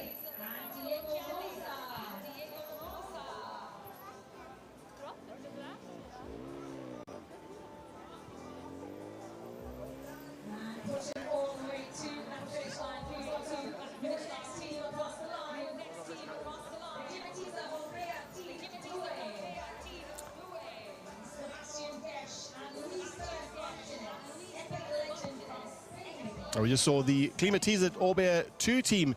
That's Gesh and Martinez passing through there, but still no sign of their first team, Stutzman and Samuel Poro. Perhaps an unusual scene. We would expect the chosen team of Stutzman and Porro to be the favorite team, and the backup team, the second Klimatische Orbea team, to perhaps donate a wheel when in need. But there may be some discussions out on the field where Stutzman and Porro may have instructed their teammates to go up ahead and save their own race.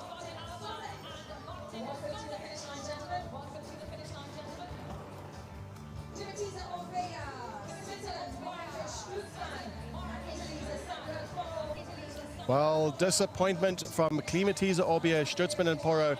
They passed through the finish line, and they passed through the finish line 10th spot, having lost just a shade under minutes. It's not the end of their campaign for sure. They still have a very realistic shot at a podium overall on Sunday when they reach Davos.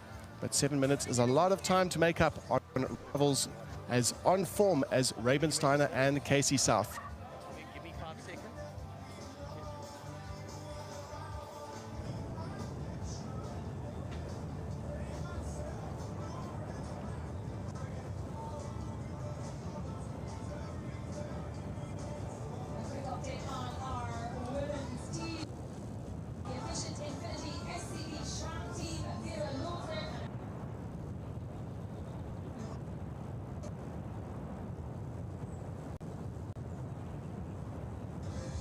Just confirmation of those results. Alleman and Stozek, Buff Megama, the favorites coming into the race. The firm favorites. We'll hear from Dario, who's on the finish line right now, going to be talking to the winners of the stage, and hopefully he'll get a chance to catch up with Wout Alleman and Martin Stozek to see what went wrong on their campaign, and also to see if Stutzman and Porro believe they can rescue their campaign.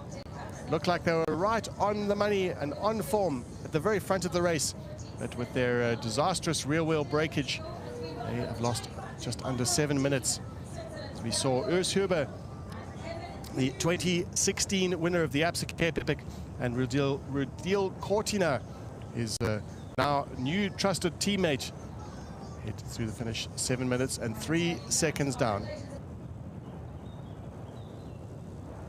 Lilo and Kern looked good in the early part of the stage, and will also need to understand exactly what happened to them. They were right on the front, almost in the very front of affairs at every time check.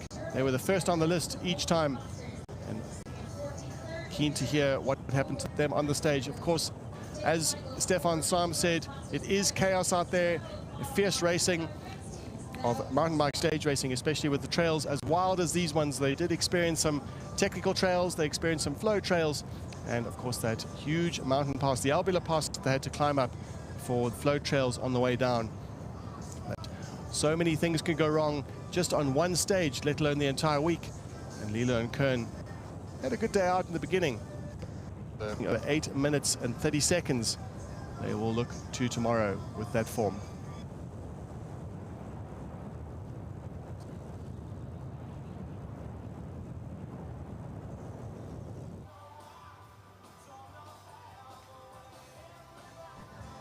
Scenes from the finish. We see Casey South receiving congratulations on a fantastic performance, waiting his turn to be interviewed in the winner's lounge.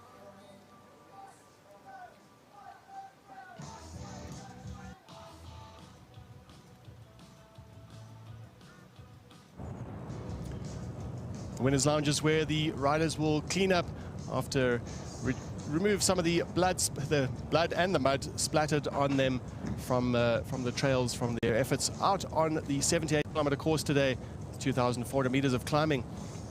They'll get a chance to clean up and make themselves look good for the podium. It's that the money shot, as they call it, where the podium will be taken up by Fabian Rabensteiner and Casey South at the very top, with a fantastic performance again from the Samparisi brothers and Scott Racing rounding out the podium on today's stage.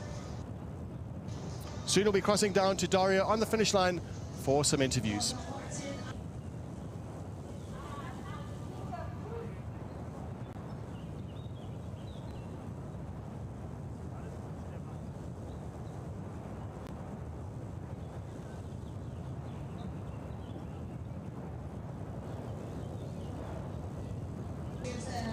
Well, in fact, we've got Max Kluwer out on the field doing the interviews with the riders, and he'll be getting some insights as to what happened out on the trail. We only saw so much from the air and from the Bulls Media e-bikes with the remote location and connectivity and so on. Although we had some great pictures, we get the best information from the riders at the end of the stage.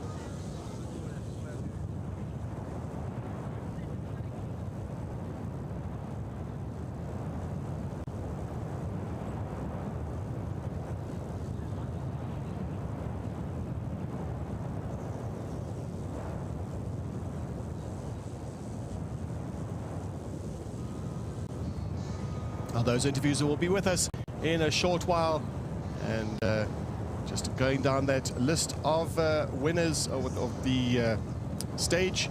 Victory, of course, went to Fabian Ravensteiner and Casey South, and we'll be hearing from them in just a moment.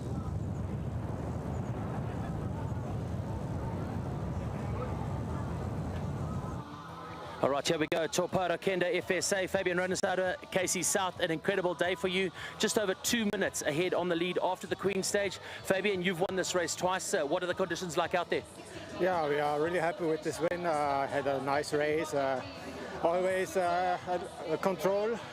We can stay always in the front group. So, yeah, in the end, we are really lucky with this 2 minutes gap because, yeah, Kleber-Dietze was also really strong. First, Stutzmann had a little crash in the last downhill, and afterwards his teammate Samuele, I heard he broke his wheel.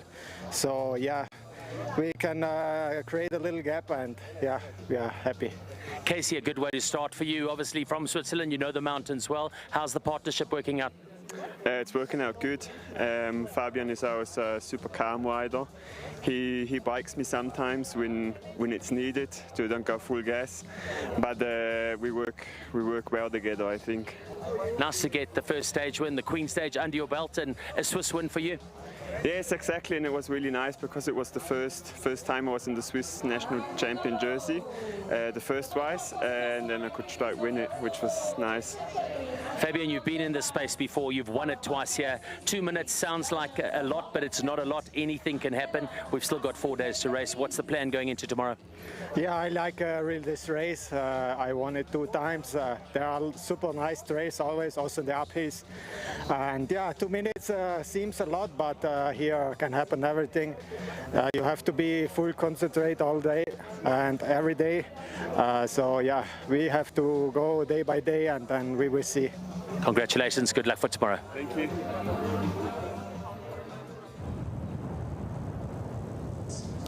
Well, some great insights from the riders out there battling it out. The winners of the day, Casey South, Fabian Ravensteiner. Ravensteiner cautious with his optimism throughout the week. He knows he's on form. He's got that confidence. It's clear. Casey South delighted. He mentioned it himself that to win a stage in your home race in Switzerland wearing the Swiss National Championships jersey is indeed a great honor, and he'll remember this day forever in his career as a true highlight, winning the first stage and also pulling on that leader jersey. Very soon we'll be hearing from the Samparisi brothers. Really hit the limelight last year at the SPAR Swiss Epic 2024, and winning the first stage, putting themselves in yellow. And we'll be hearing just how it went out there on the course today.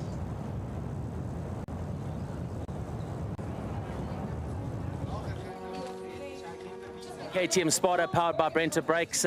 Lorenzo and Nicholas, a good day for you. A sprint finish. You're just over 2 minutes off the lead. How are you guys feeling? Yes, today it's a good day. Not the best day for me, but very support my teammate. It's a good day. Bye. Lorenzo, take us through that sprint finish. You guys managed to get ahead onto that track next to the finish line, and then you jumped in and took the sprint.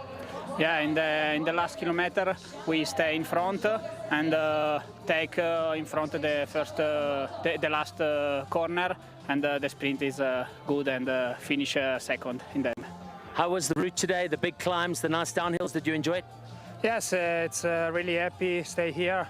Amazing track, very long climb today, but really nice track. Congratulations. We'll see you tomorrow. Thank you. Well done, guys.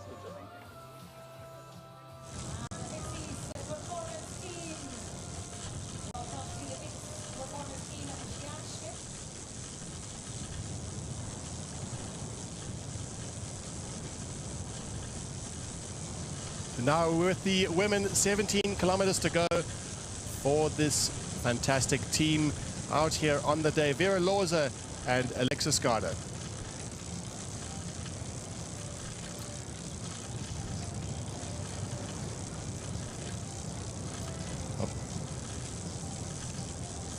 We'll be hearing down on the ground from the riders, from the third place riders today. And but before we do that, we've just got information out on the course at the Albulapass 60-kilometer mark, 60.5 to be exact. Efficient Infinity SEB SRAM passed through the time check after 3 hours and 26 minutes, 39 seconds. And Buff Megamo, Rosa van Dorn are 3 minutes and 19 seconds back. They've had a great Stop climb. racing, Andrea and Stefano. Congratulations. A good day today. Third place across the line. A sprint finish. How was that? Time. Yes, it was a chaotic first stage because the first part of the race it was really fast with a lot of single tracks and a lot of teams wanted to stay in the front, so it was a bit hectic stage in the first part, and then the last long and hard climb on the Albulapass, it was really hard. The first stage is always hard, specifically if it is a queen stage. You did 2,400 meters of climbing today. It gets a bit easier and a little bit shorter from here. You must be happy with your result today. Yes, we are really happy for the result in the first stage. I was a bit on the limit in the long climb, but with Andrea we did a really good pace and good teamwork, and we catch the riders in the front in the descent and in the flat part, and we did a good sprint for the third place. Congratulations, well done. We'll see you tomorrow. Thank you. Thank you. Tomorrow. Bye.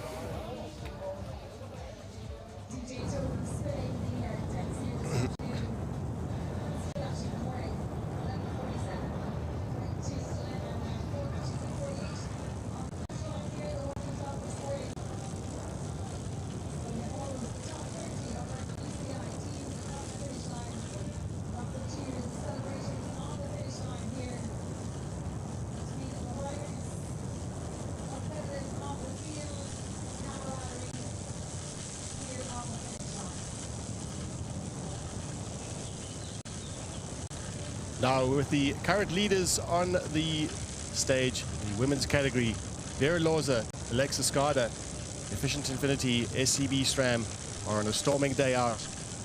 They have an advantage of over 3.5 minutes on their nearest.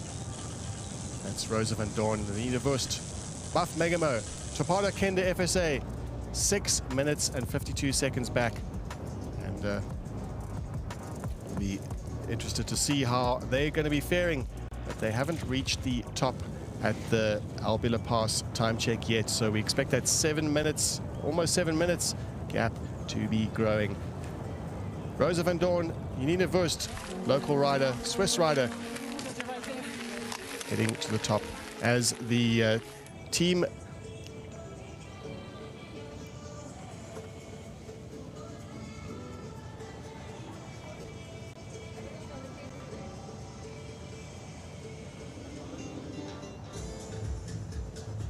There we go. You can see the beautiful views up at the top of the Albulapass, the women's category. 16 Ks to go for the front, for the riders at the front. Efficient Infinity SEB SRAM. They are quite far down the trail already. This beautiful flow trail that people ride. Riders come from all over the world to try out, and keen to take the path of the quickest path down as they head down, knowing that every second counts.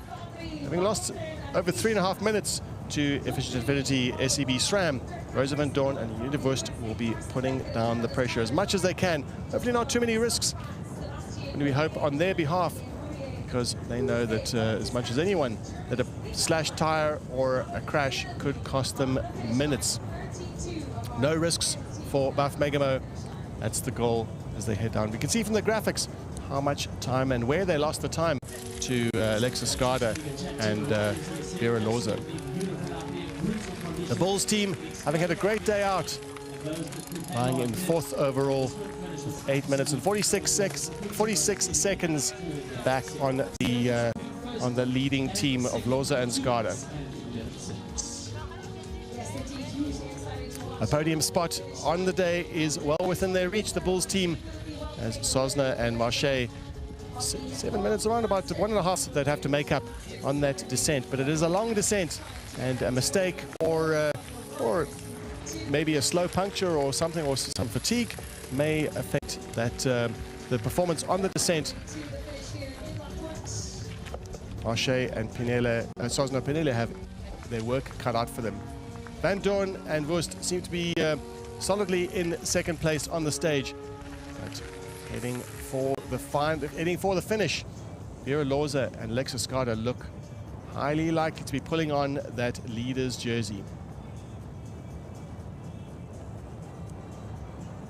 As you follow Unita Wust down the flow trail off the Albulapass, just to be able to get some graphics, some analysis on just how fast they were compared to the pairing of Sosna and Marche.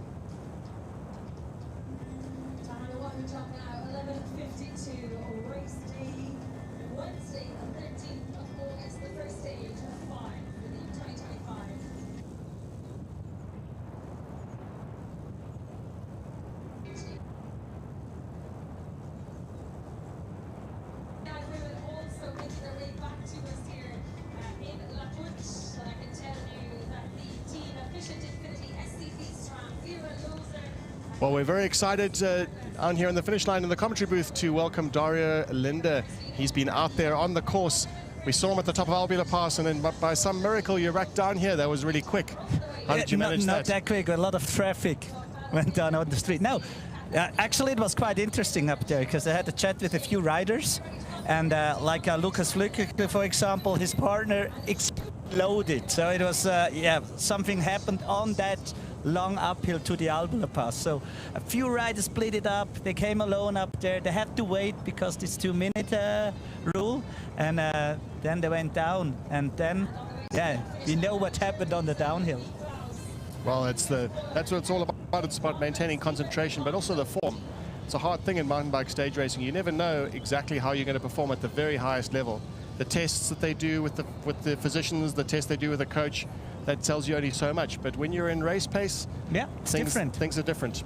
And especially it is downhill here, the Albulatrail. It starts very slowly, really nice terrain, and at some parts it's really rocky. So and really narrow, and yeah, you really have to take care. So totally, it changes totally the rhythm, and that's the hard thing on the way down. And even up there, a few riders been really exhausted, and to go totally exhausted straight into a downhill, that makes it even more dangerous. Well, that's exactly it, and nutrition does play a role not only on the uphills but on the downhills too, just to stay alert. Yeah, really important. But just talking about the weather, Dario, we saw the weather report. It's around about 24 degrees in Le Punt here where we're sitting right now. What was the weather like on the top? It was a bit windy up there, so headwind for the downhill. It was about 17 degrees up there. It was cool, fresh, refreshing. Yeah, but yeah, this headwind was really strong. Interesting. We would have expected on the top of the Alpine passes, sometimes it can be really cold. Some temperatures can reach single digits. Yep. And that can affect the performance of the riders, where in the valleys it's 25 degrees, but at the top it can be, and also the riders have to be well equipped when it comes to garments. But in this case, not so much. If it was 70 degrees at the top, that's okay. That's okay. But just 2 weeks ago, there was snowfall up there. So up there on the Albulapass. So 2 minutes earlier, it would be really freezing, total different scenario as we had today. Now it's really, it's okay. It's fresh. Well, we're looking at the weather forecast every day because the weather can seriously affect the racers, not only the riders, but also just the back markers too as well. The preparation that the riders need to put in to be ready for these kind of conditions is quite vast. You'd need to be ready for a really serious cold, some rain, but it could easily be a beautiful warm day like today. We're in high alpine, so it can change so quickly. So within half an hour, it can change from 25 degrees to 15 degrees and rain. And you don't even expect. Yeah, you have to take care. Well, those who seem to be thriving in these conditions and the weather is the pairing of Vera Loza and Lexa Skada, and they were absolutely storming. They reached the top of the Albulapass first with over a 3.5-minute gap on their nearest rivals. But spare a thought for Monica Calderon and Tessa Kortekas. They were way down at 12 minutes and 27 seconds. We saw them in the picture refueling at the top. The team of Cannondale ISB Sport will not be dominating the race like they did last year. Last year we saw them win the first stage, second, third, fourth, fifth stage, all the way through, a perfect record, and not to be in 2025. Vera Loza and Alexa Skada have other plans for that. Yeah. Rosa van Dorn, good performance from the Dutchwoman and the Swiss rider, Janine Wurst, the local rider, at that pass 3 minutes and 19 seconds. With Toparo FSA, 7 minutes and 13 seconds. So those are the top three. But they are being chased by the Bull Swiss team for that third spot on the podium. Alessia Ney and Kim Ames. That's probably really good if you're a Swiss rider, if you're a local rider, especially this uphill on the Albula. You have to know that one, so to take care of all the energy and where to drink, where to accelerate, where to slow down a little bit. It's a real long one and really different. That's a long descent, and success on the descent for all three of these teams. Success throughout the day, in fact. The team of Scott Racing. Second place, the Samparisi brothers.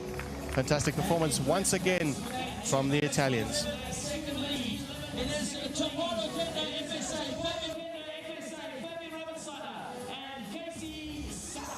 But the day truly belonged to the Italian and the Swiss rider. An honor for the Swiss rider. South winning the stage in his home race in Switzerland in the Swiss National Championships jersey. And with that will come the yellow jersey celebration. They'll be issued that yellow jersey in just a moment. Does he have to wear the yellow jersey if he wears this beautiful Swiss champion jersey? By the rules of the race and the general rules of general classification at any stage race, the yellow jersey or the leader's jersey always supersedes the national championship jersey and any other jersey for that matter, unless it's a King of the Mountains jersey in the road, for example. But the yellow jersey is the boss. It looks good on him, both of them, and even Fabian Rebenstein. It's a nice, freshly made couple. So Casey Thaus was racing a few times in the Swiss Epic, Fabian Rabenstein so many times, and now, in the lead after the first stage, Exactly. They've both been successful. Rabenstein, a traditional partner, has been Samuel Poro, done very well with Samuel Poro, and a new pairing, new team for Samuel Poro, a new pairing for Fabian Rabenstein. Fantastic.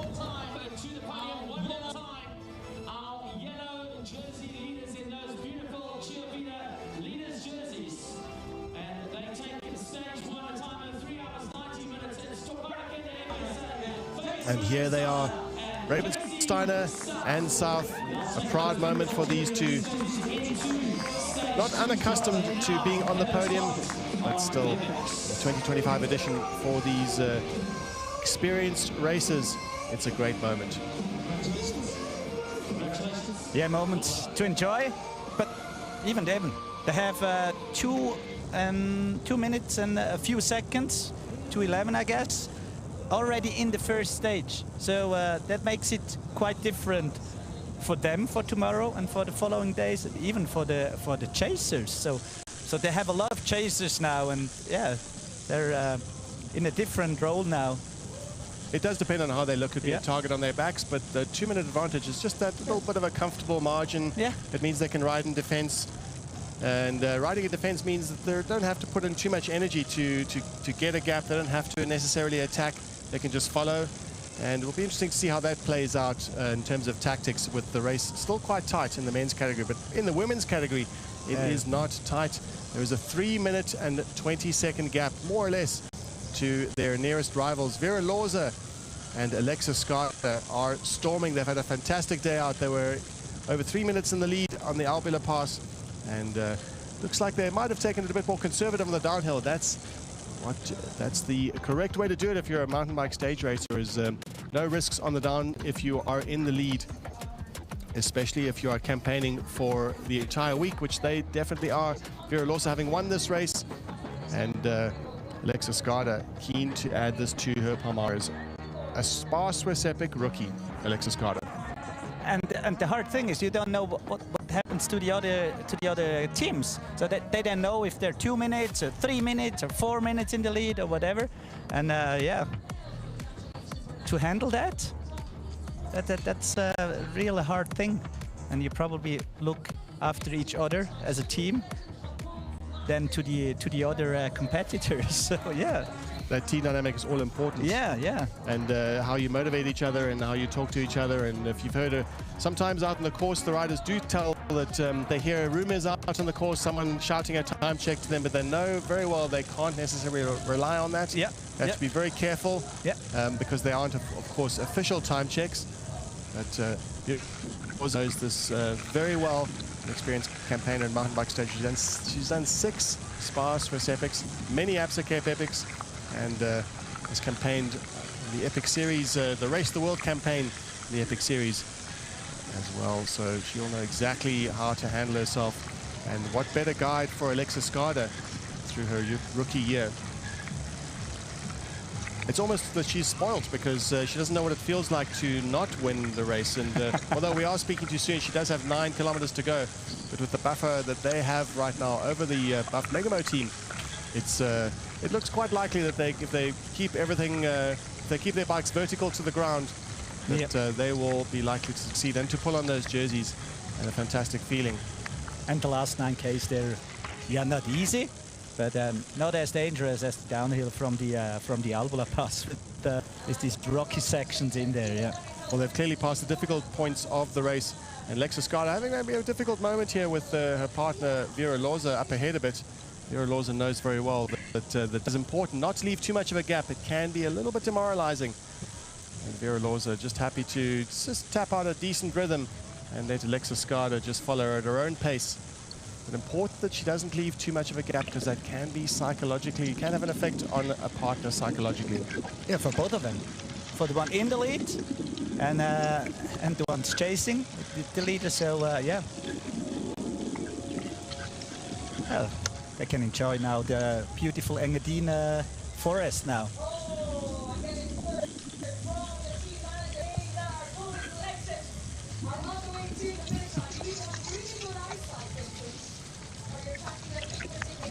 So, but they've been really strong on this last uphill to the Albulapass, because I've been there at the bottom, and yet all the women's team been really close together, and then the gap opened and opened up and opened up and opened up until the top, and now, yeah, looks really good. We have another few long climbs during this whole week. The day started like a cross-country course, up, down, up, down, up, down.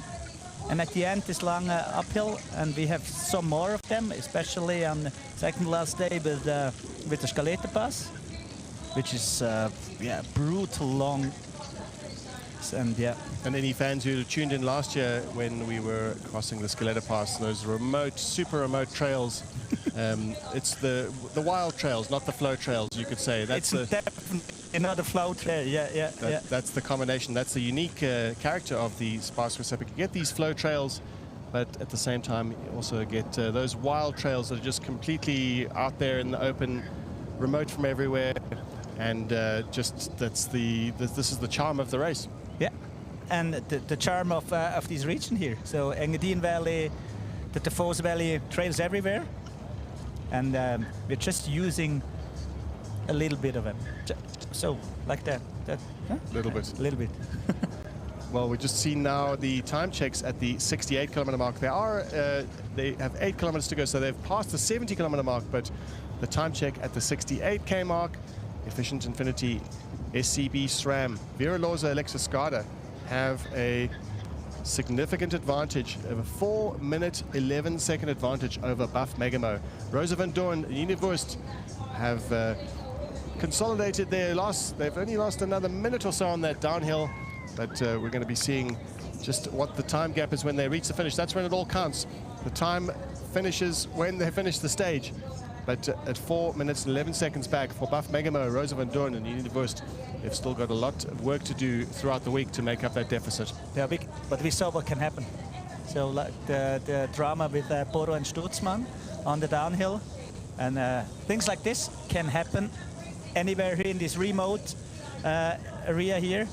If you have a flat tire or just like a broken rim, wow, it's a long way till the next service station.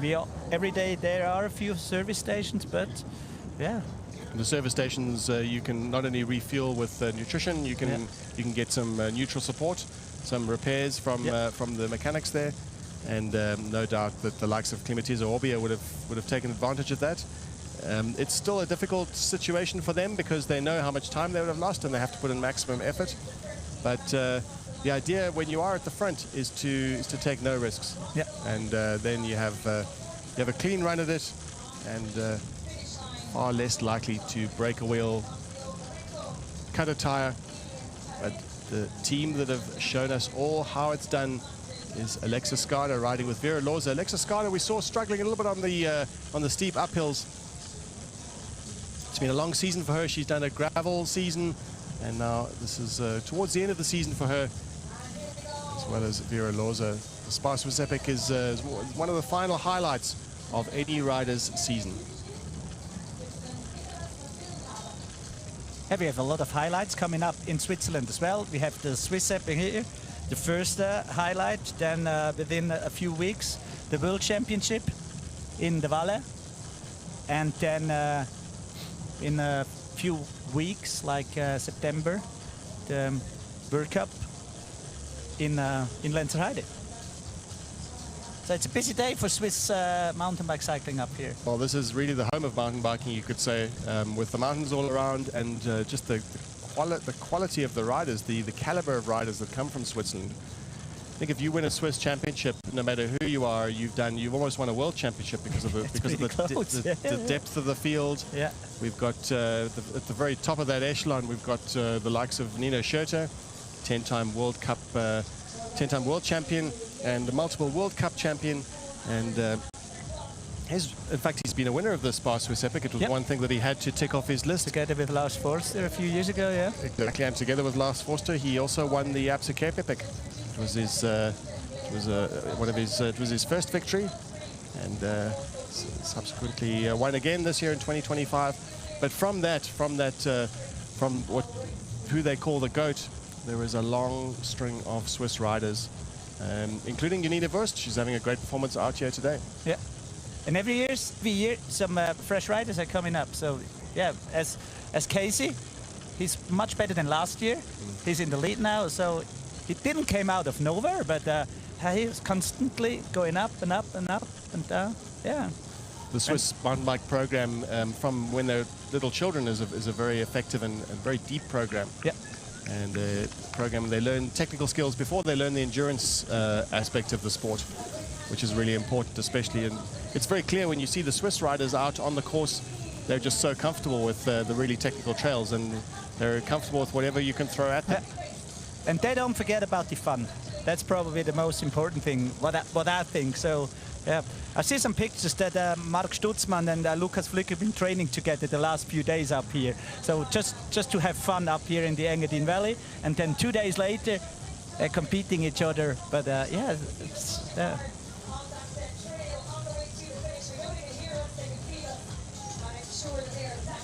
We're going to be hearing down on the line more interviews to get a rider's point of view from what today was all about out on the trails around Graubünden.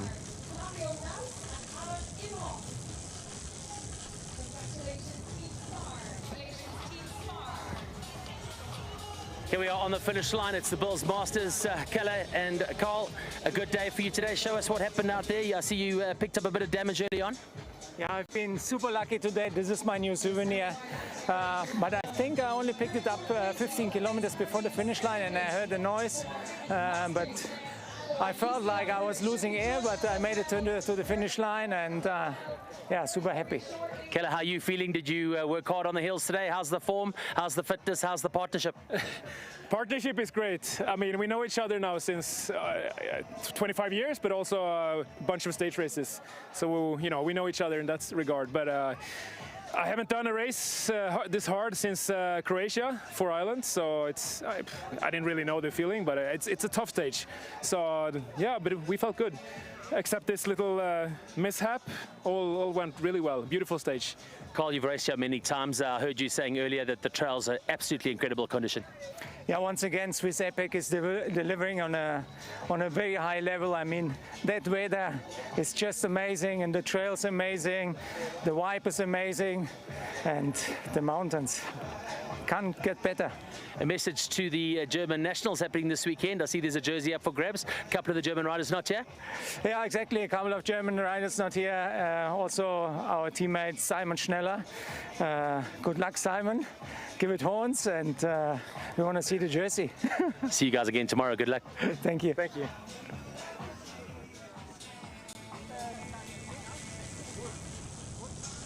Well, we heard there from none other than Carl Platt, a 5-time winner of the Absa Cape Epic, record 5 wins at the in the men's category, riding with his partner Kalle Freiberg in the Masters category. So great that he's still out there competing, still hasn't lost that taste for the competition, and of course the trails around Switzerland. He loves this area. And we're back to the women with 5Ks to go. Vera Loza leading the way. She seems to be arguably the stronger partner of the pairing between her and Alexa Skada, and Thomas Dietsch is on the e-bike following them, and he'll have had a very good view and a very good account of how things went down. So we're hoping to hear from Thomas down, if he can hear me. Thomas, how has today played out in the women's category?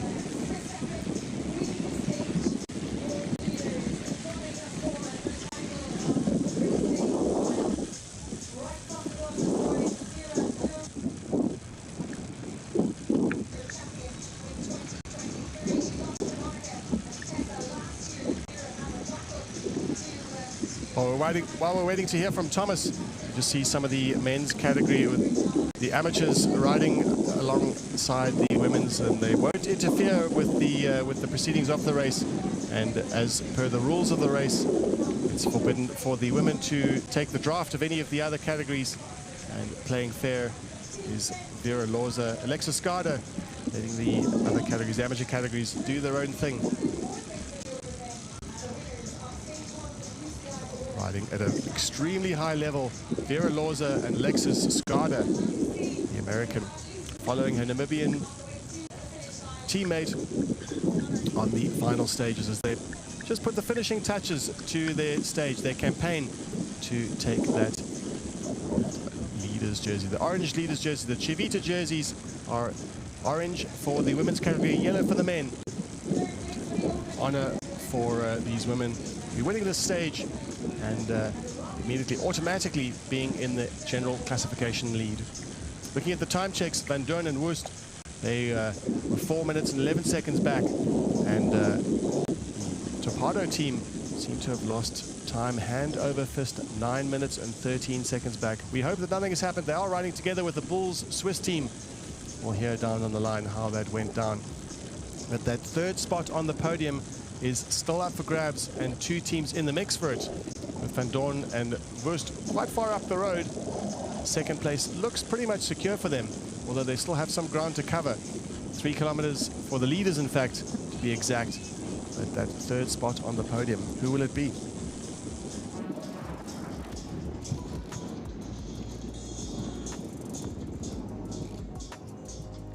So they're already on the way back to La Punt. That's the bad thing about today. So if you come down this hard downhill from the Albula, you already can hear the speaker and everything from the finishing area. And then, okay, first go to the right for another 9 Ks. But it's beautiful. It's a rollout. It's a cruel twist, but at the same time, that's all part of the challenge. Yeah. Well, we saw there that the team of Topado, Kenda, FSA, and the Bull Swiss team were together, so they'll be sprinting it out for that 3rd spot on the podium. And just saw the sign from Thomas Detsch, who's been following the lead pair on the e-bike, the Bulls Media e-bike, all day.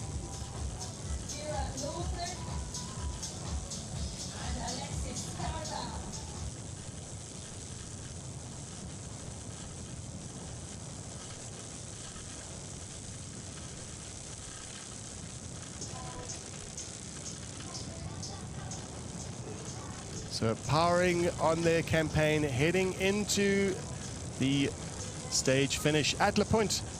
We can almost sense them arriving as Vera Loza puts down maximum pressure. She knows she has to put down as much power as she can to maintain that advantage and to build on that advantage. 4 minutes and 11 seconds may seem like a lot of time on stage 1, but if you look at the results of any GC of any of these editions at the SPAR Swiss Epic, 4 minutes can often be the difference between 4 minutes is not a lot of time. That's what we're saying, is that the difference between 1st and 5th can be often 15 minutes. It all depends on how the week unfolds for them in terms of their firepower, in terms of staying healthy, and of course luck with regards mechanicals. Yeah. But with 2 Ks to go, they will enjoy this moment, live day by day, and enjoy the celebrations that come with winning their 1st stage of this year's SPAR Swiss Epic. Yeah, even in the women's category, we can expect a real entertaining upcoming week, because first day is always something special. A lot of things can happen, and then from the 2nd day on, some different teams are in attack mode and going all in. You don't know if they're going all in for the stage win on the 2nd stage or on the 3rd stage, or are they going for the GC or what? So, yeah. Nice riding, expecting for the next few days. Indeed, and 4 minutes is still all to play for, especially with you talked about yesterday, the Scaletti pass. It's very easy to lose 4 minutes just on that particular pass. It's no guarantees 4 minutes that you're going to carry that all the way through the race. We've seen the likes of the Samparisi brothers lose time. They lost their overall lead midway through the race last year and never got it back. And the bikes team, Lukas Flukiger and his partner John Schmidt, really, they made good. Talking of them, they did struggle today. They struggled really, yeah. John struggled a lot today. So, and last year, it's a different situation for them as well, because last year they'd just been the backup team. And then the first bikes performance team #1 struggled with a flat tire, I guess, in the 2nd stage or whatever. And then they immediately found themselves in the lead. And yeah, they took it till the end. But that makes them even more dangerous for the next few stages. So they know this place by heart up here, and especially for the time trial. I think that's a big advantage if you know with high speed, if you know all these trails by heart. Every corner counts, and if you can gain a second every corner, that's probably quite a few seconds by the end of it, and that's just without even the firepower aspect of things. That makes racing really more interesting during this week with this time trial. That's a perfect change this year. It's definitely an upgrade for me. So it's a new twist for sure. Yeah.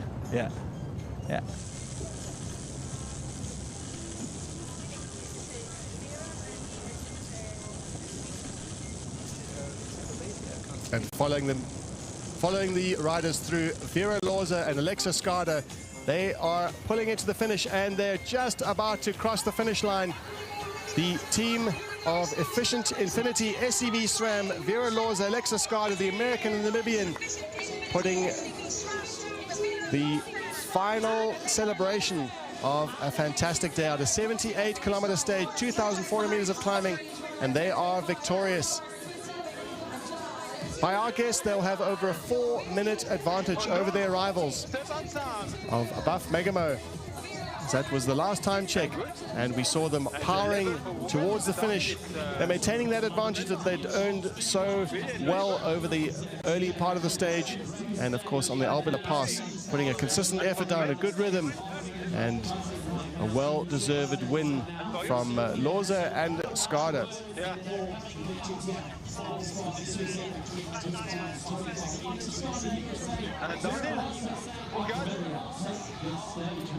Just some diagnosis of the stage from these two riders, and we'll be looking forward to hearing from Max Clearer on the line when he interviews them exactly how it all went down. It looked like it was plain sailing, but it never is in mountain biking. That's the art of it, is to make it look easy. It's maybe it's one way to psych out your rivals, but certainly for this pairing, they didn't put a single foot wrong. Alexis Skada and Vera Loza, fantastic day out for them, and a great buffer for them. We wait over 4 minutes. It seems like we're waiting for their nearest rivals, Buff Megamo. But right now, it's all about getting wiping the mud off the face and putting on a clean top, ready for the podium. And it's a new team, this too, no? Haven't seen racing them together, or? They have raced together before, but not at the SPAR Swiss Epic, because of course this is Alexis Skada's rookie year at the SPAR Swiss Epic. But they have raced before together. They've raced the Absa Cape Epic together, so they're you could say a well-tried partnership, and that is really the key to the dynamics of these of any team in the in mountain bike stage racing. But also really important that they have tested each other at the limit. That's and right, obviously the Absa Cape Epic is the most competitive mountain bike stage race in the world, and they've tested their partnership at that limit, which is a very high limit. So perfect preparation for this year. But you never know what to expect from the high altitude up here. If you're in Lean Valley or around Davos, so we've been on over 2,500. We're going up on to 3,000 meters later on in the week. So yeah, that will affect the body for sure. And you have to watch out.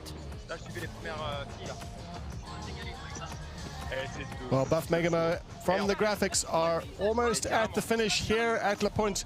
We'll see them drift through, and well, we should never say drift through, because they are powering, they are putting in maximum effort to minimize the damage that they know up front. They know that Alexis Skada and Vera Loza are up front. They might not know exactly how many minutes. They might have a guess, they might have somebody they know out on the trails telling them what the gap is, but they'll only know for sure once the official timing results are out. But for sure, they have lost time to the partnership of Vera Loza. But Buff Megamo know exactly what they have to do. They have to stay in contention, they have to stay on the gas until the very last meter, not giving a single second up, not a single second more than they need to, because every second could count when it comes to later in the week.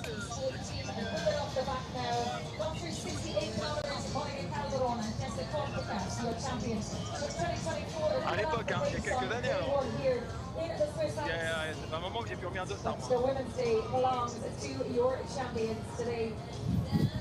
Our efficient Infinity SCP SRAM team, Vera and Alexis. Well, we're about to see Rosa van Doorn, the 24-year-old, heading in, leading in the team.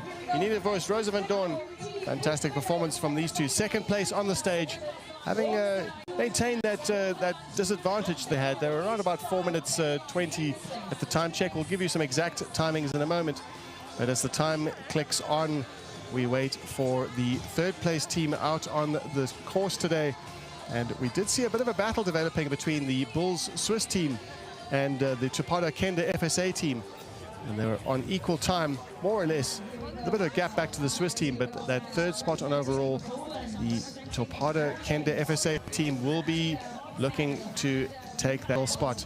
Prestigious final spot on the first day at the 2025 edition of the SPAR Swiss Epic.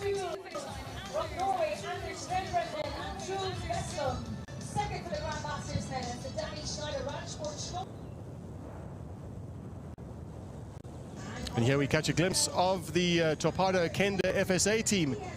And they look to be still, they have a little bit of an advantage over the Bulls Swiss team. So that podium spot, that final spot on the overall of the podium for today, it looks like it could be theirs, but they still cannot relax. They've still got a bit to go, a couple of kilometers, 2 or 3 minutes before we see them at the finish. But it's just all about maintaining that effort and not giving up, because they know that the Bulls Swiss team are breathing down their necks.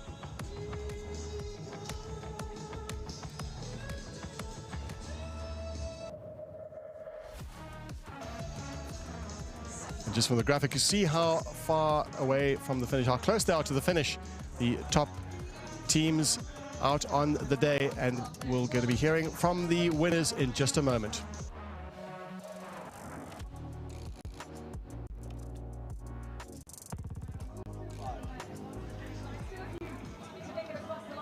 All right, here we go. What a way to start stage one. Vera and Alexis, an incredible day for you. Take us through that. Vera, nice to be in the leader's jersey, the orange Servita leader's jersey on stage one. Yes, I'm super excited to do that, but I mean, we know it's still a long week, and Andorra, we also had the leader's jersey on day one, and then we lost it again. But we'll do everything to keep onto the jersey this time and break my second place streak. Alexis, so good to see you again. We saw you last at the Absa Cape Epic earlier on in the year. You guys had an incredible campaign there. Off the plane, a little bit of jet lag. You got no luggage, but you come away with a win. It can't be that bad. No, I definitely feel good. Couldn't ask for much more than that, and all thanks to a strong partner, and definitely all the support we have over here is huge. Let's take us through the beginning of the racing today. You two got away quite early. It wasn't anything that was planned. You just seemed to stretch the legs a bit and keep the tempo.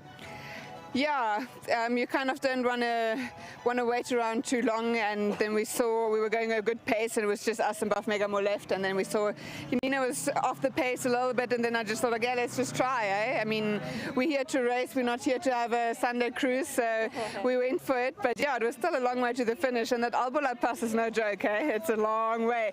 I have it on my Garmin, it's just like 21 kilometers of climbing coming up. I'm like, oh, that's a long one. Did you face any demons out there? Obviously some big climbing. This is the Queen Stage. Did it talk Queen Stage to you all day? Oh yeah, that climb definitely beat me up a little bit. I was just keeping my eyes on Vera, and she was saying all the right things to kind of keep me motivated. I was starting to cramp a little bit, and just kind of like holding it together. Well done today. Congratulations. We'll see you tomorrow. Yeah, thanks. Thank you.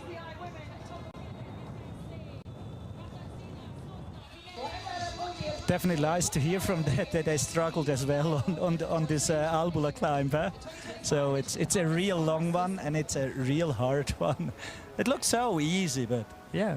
Well, they make it look so easy. They make it look so easy, that's right, yeah. And that is, as we said earlier, the art of it is that they make it look easy, but it's not.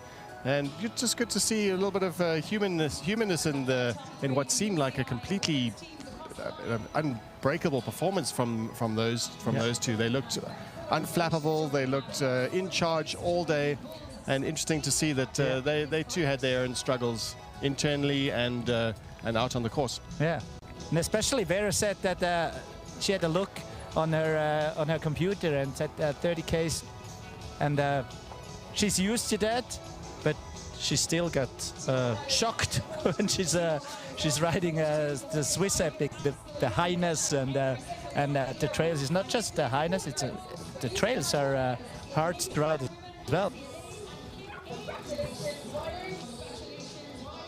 This race poses a challenge on so many aspects, and that's what is so easy to forget, is that it's not just about the trails, it's not just about the surfaces, it's about the competitors, and it's about keeping the pacing right, nutrition. There's just a constant barrage of things that are coming at you all the time, and to have to remember all of those things and to stay in touch, it does takes a lot of experience, a lot of poise, and any rider who crosses this finish line from the back of the field to the front of the field, they deserve that finisher's medal for sure, because it's a challenge on so many levels. But you forgot something. You forgot two things. Two challenges you forgot. The cow slalom, probably later on in the week we will see that. We hope so. And the Kurflader slalom. You still know what Kurflader is? Well, you'll be explaining at to us during the week, I'm sure. Sure, I will, yeah. So yeah, if you have to ride slalom on a straight trail, the cow's been there before. We've seen some cows on the trail in the last few years, right? Yeah. It's always nice to see the happy cows out on the course. Yeah. During that season, they're still in the highness. Just having a look at that stage analysis, just seeing how the dominant performance fared out in terms of the stats. The early sections pretty much leading all of those sections, Lorza and Skada. And little Albulapass perhaps losing a little bit of time. And Rosa van Doorn and Janine Wurst having a fantastic performance on that Albulapass, just consolidating and getting back some of that deficit. But still all to play for. It's clear that Buff Megamo have form, and they will be no doubt the biggest challengers to Lorza and Skada.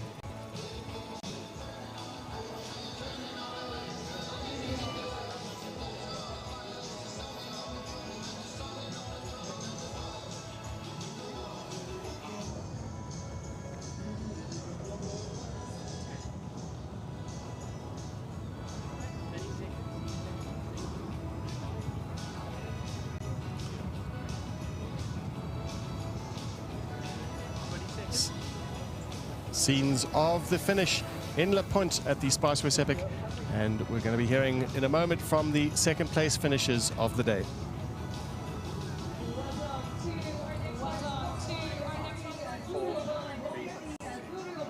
Buff Megamo, Janina and Rosa, 4 minutes 21 is the gap. Second place today. How are you feeling after that stage? It looked quite brutal. Yeah, it was a hard stage, but so beautiful. I think it's a big present as a mountain biker to ride here your bike. Yeah, we have now 4 minutes gap. Vera and Alex make a gap after 1 hour, and we decided to push our own tempo and to stick to our plan. And that was to be a bit faster in the last climb, and it's worked out. So we are proud. Janina, how are you feeling on your home trails? Nice to be riding your home trails. We've still got 4 days to go. It's all in. Yeah, it's super nice to be here. It's one of my favorite places on earth, so quite nice. What was the best part of the racing for you today? Which part did you like the most? Yeah, the long downhill, the last long downhill was amazing. And for you? Yeah, the downhill was nice, but one time you have so much pain in your arms because it's never ending, but it's nice. Well done today. Good luck for tomorrow. We're very proud of you. Well done.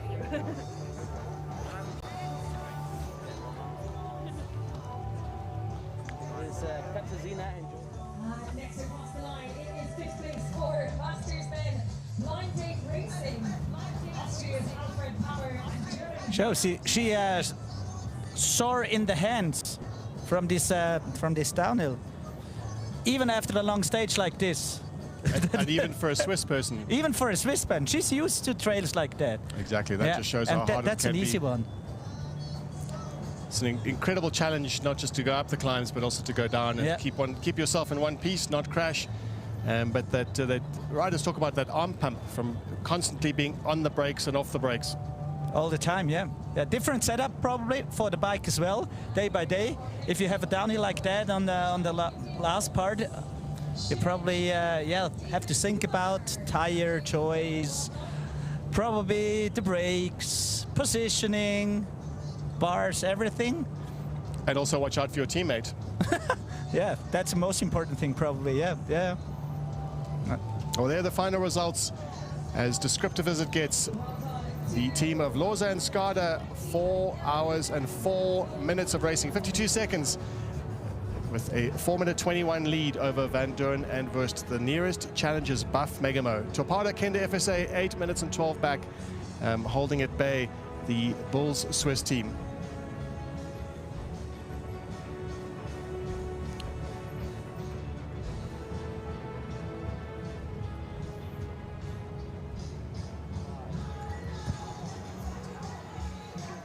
Here we go now, Team Topada Kenda, a great day for you. Third place today, you 4 minutes off second. Katarzyna, a good day for you today?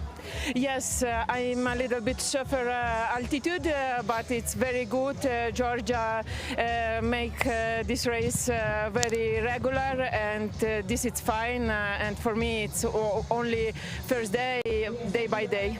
Georgia, how was your day? Yes, it was a great day. We start very well and we collaborate together, and I'm happy for the results. Still 4 days to go, 4 minutes on second, just on 8 minutes to first place. There's absolutely nothing in it, and you're on the podium. Yes, yes, for sure. Probably yes, for second or maybe first place. What do I do? Congratulations, well done. Thanks very much. Thank you. Thank you.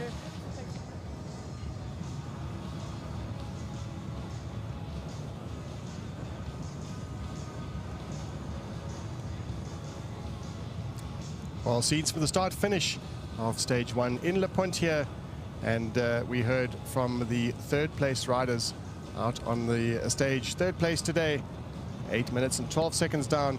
But let's spare a thought for the Cannondale ISB Sport team.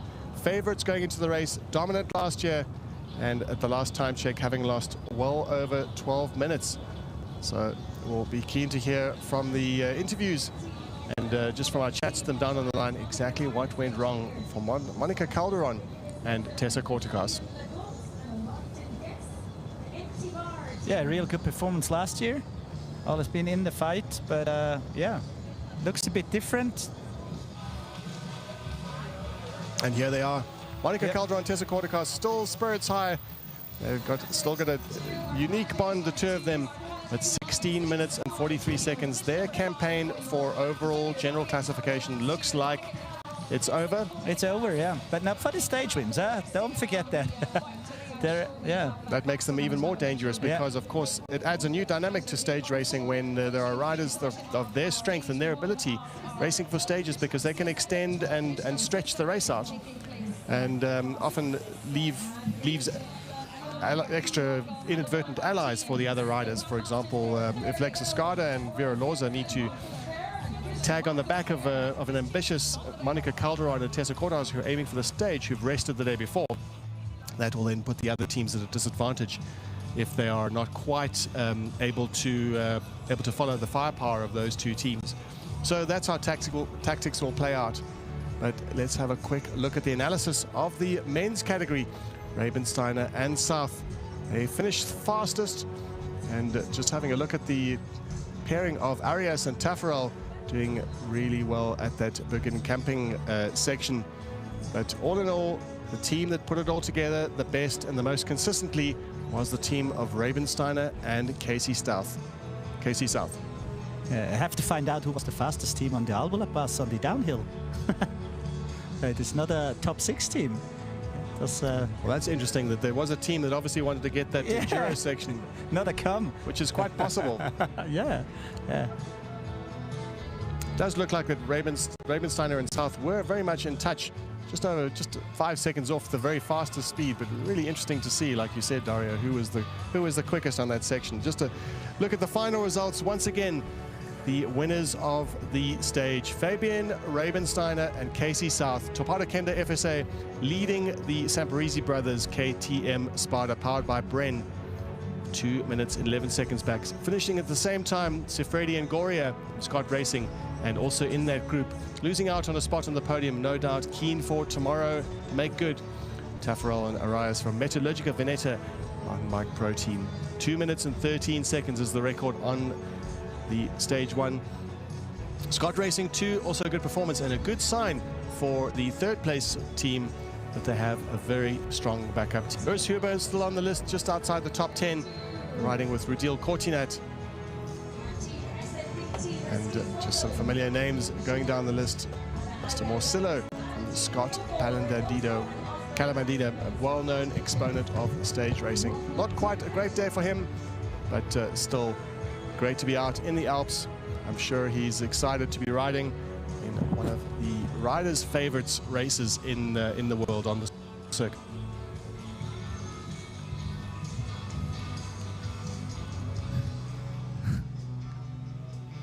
Unfortunate, we just saw there flash off the screen the winners from last year, the defending champions, losing several minutes, way out of contention now. The Flückiger pairing, the pairing of Flückiger and his partner Jan Schmidt.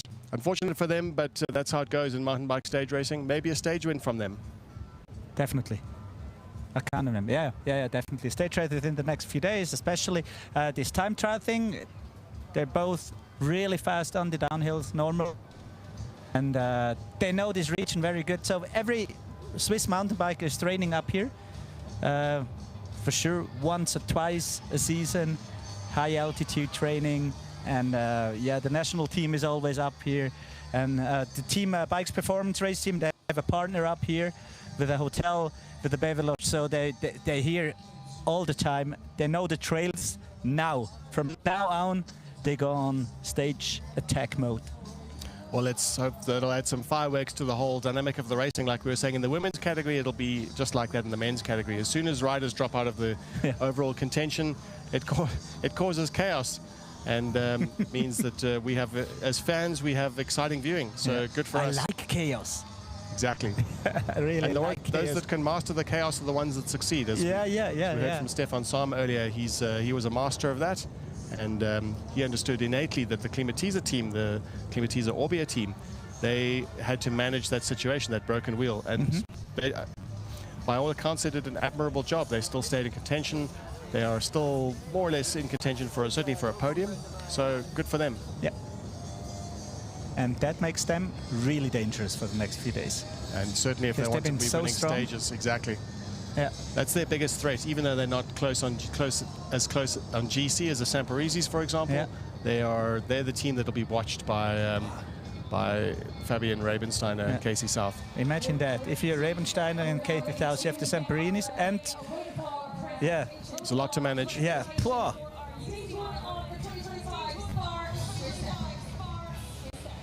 We're getting ready for the podium presentations. Rosa van Duin and Nina Wurst, Swiss national. Rosa van Duin wearing the champion of Holland. And a great lineup here. We can see 2 national champions and 1 continental champion out of the 6 riders. Fantastic sight to see. Topada Kende FSA, great result from this pairing. Just keeping the Team Bulls Swiss team just out of contention for a podium. Admirable performance from them. Buff Megamo, perhaps the favorites going into the race. We expected them to win today, but that is to take away from the tremendous performance from Alexis Garda and Vera Loza. Efficient Infinity SCB SRAM team rule the day, and they will go into the Chivita orange leaders jerseys.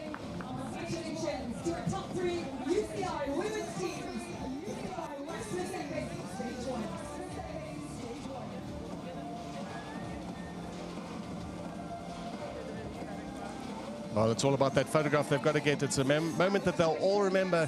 Being on the podium of a stage race of this stature is a moment that that you never want to forget. And it goes down to those Palmares. As Alexis Skada and Vera Loza get ready to pull on those orange leader jerseys.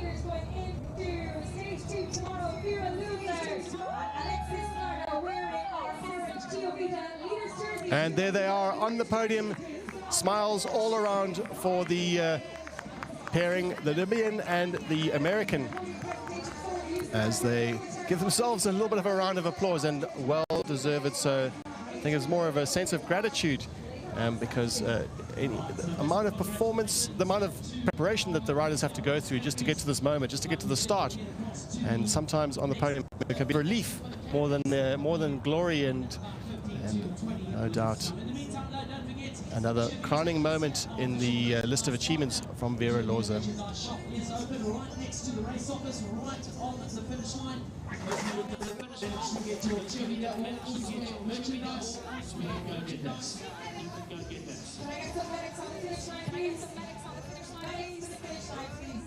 Well, that was an unfortunate incident on the finish line, and it's just another lesson. We hope that everyone's all right there.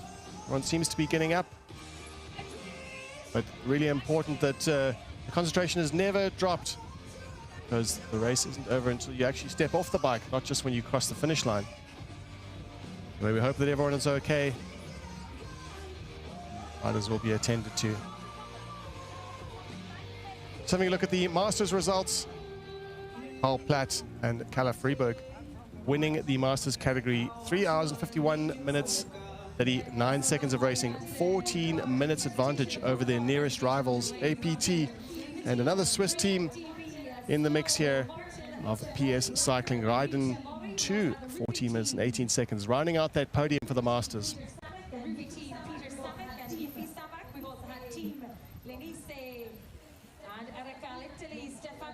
The Grandmasters category, that's 50 years and up. The team of Anders and Truls, 4 minutes and 12 hours of racing and 25 seconds. Leading Schneider and Imfeld. Danny Schneider, Radsport. This is Danny Schneider is one of the last Steinbocks. He did every exactly Swiss epic since the beginning, together with Bertil Wucher, I guess. And not only doing everyone, he's on the podium. He's on the podium, yeah, all the time. He started Master, Grandmasters, he started mixed and open man, I guess. So all the different categories he made. He used to be a former Swiss road race champion, and yeah, he loves the Swiss epic, even as a Swiss guy, doing that every year. Well, it's testament to the race and the experience that the riders get to have when they come to the SPAR Swiss Epic. It is the perfect mix, the perfect blend of alpine scenery, flow trails, wild trails, and not discounting the legendary Swiss hospitality. Oh, we've all been looked after here in Switzerland, here in Punt, and enjoying our times in the Graubünden region, the home of some of the most beautiful trails in the world. This is tomorrow's stage, so another nice up and down through the Engadin Valley. A few different trails, the Olympia Flow Trail, we've seen the Fopepas Flow Trail, and some real fast and hard downhills. So it's going to be a different stage tomorrow, with different underground, with different trails. We're looking forward to that, and with different racing. And all about exactly the variety of the trails, and also the highest we've gone so far, over 2,500 meters. Yeah. So we'll see how the altitude affects the riders, and hopefully not in any adverse way, but it will add something to the mix of the racing. Those who are not prepared, who are not ready for it, who've come from low altitude training, will need to be consolidate their efforts and try to limit the damage, because it's real, the altitude. Yeah, we can feel it. Yeah. Thank you very much.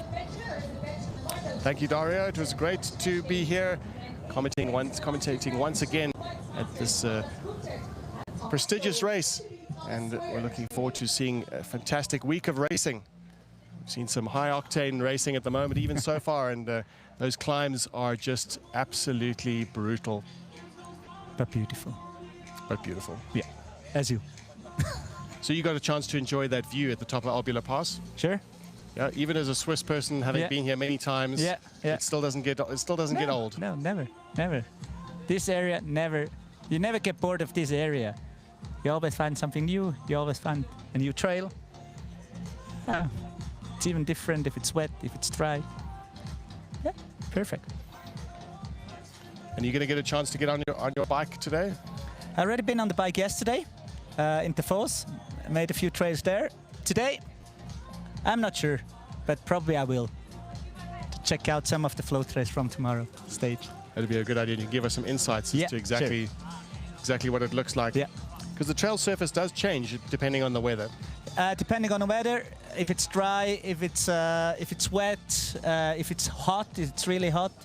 So yeah, they will change for sure. And it was really wet the last few weeks. Yeah, we'll see. We've been having some amazing weather, and tomorrow's prediction We've been having some... What an incredible day today. Big racing, 3 hours.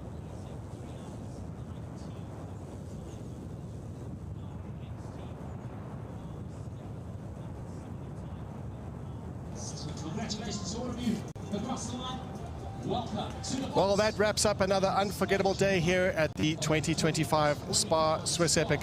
From the high alpine climbs to the roaring descents into the Engadin, all the riders have shown us from the front to the back grit, skill, and shown us the pure spectacle of the race. We'll be back tomorrow for more drama from the Swiss Alps and the kind of racing that will keep us coming back for more. Until tomorrow, from all of us from Switzerland's stunning Graubünden region, thanks for joining.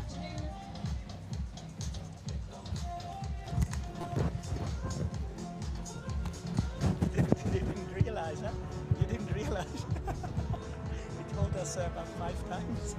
I said, okay, good.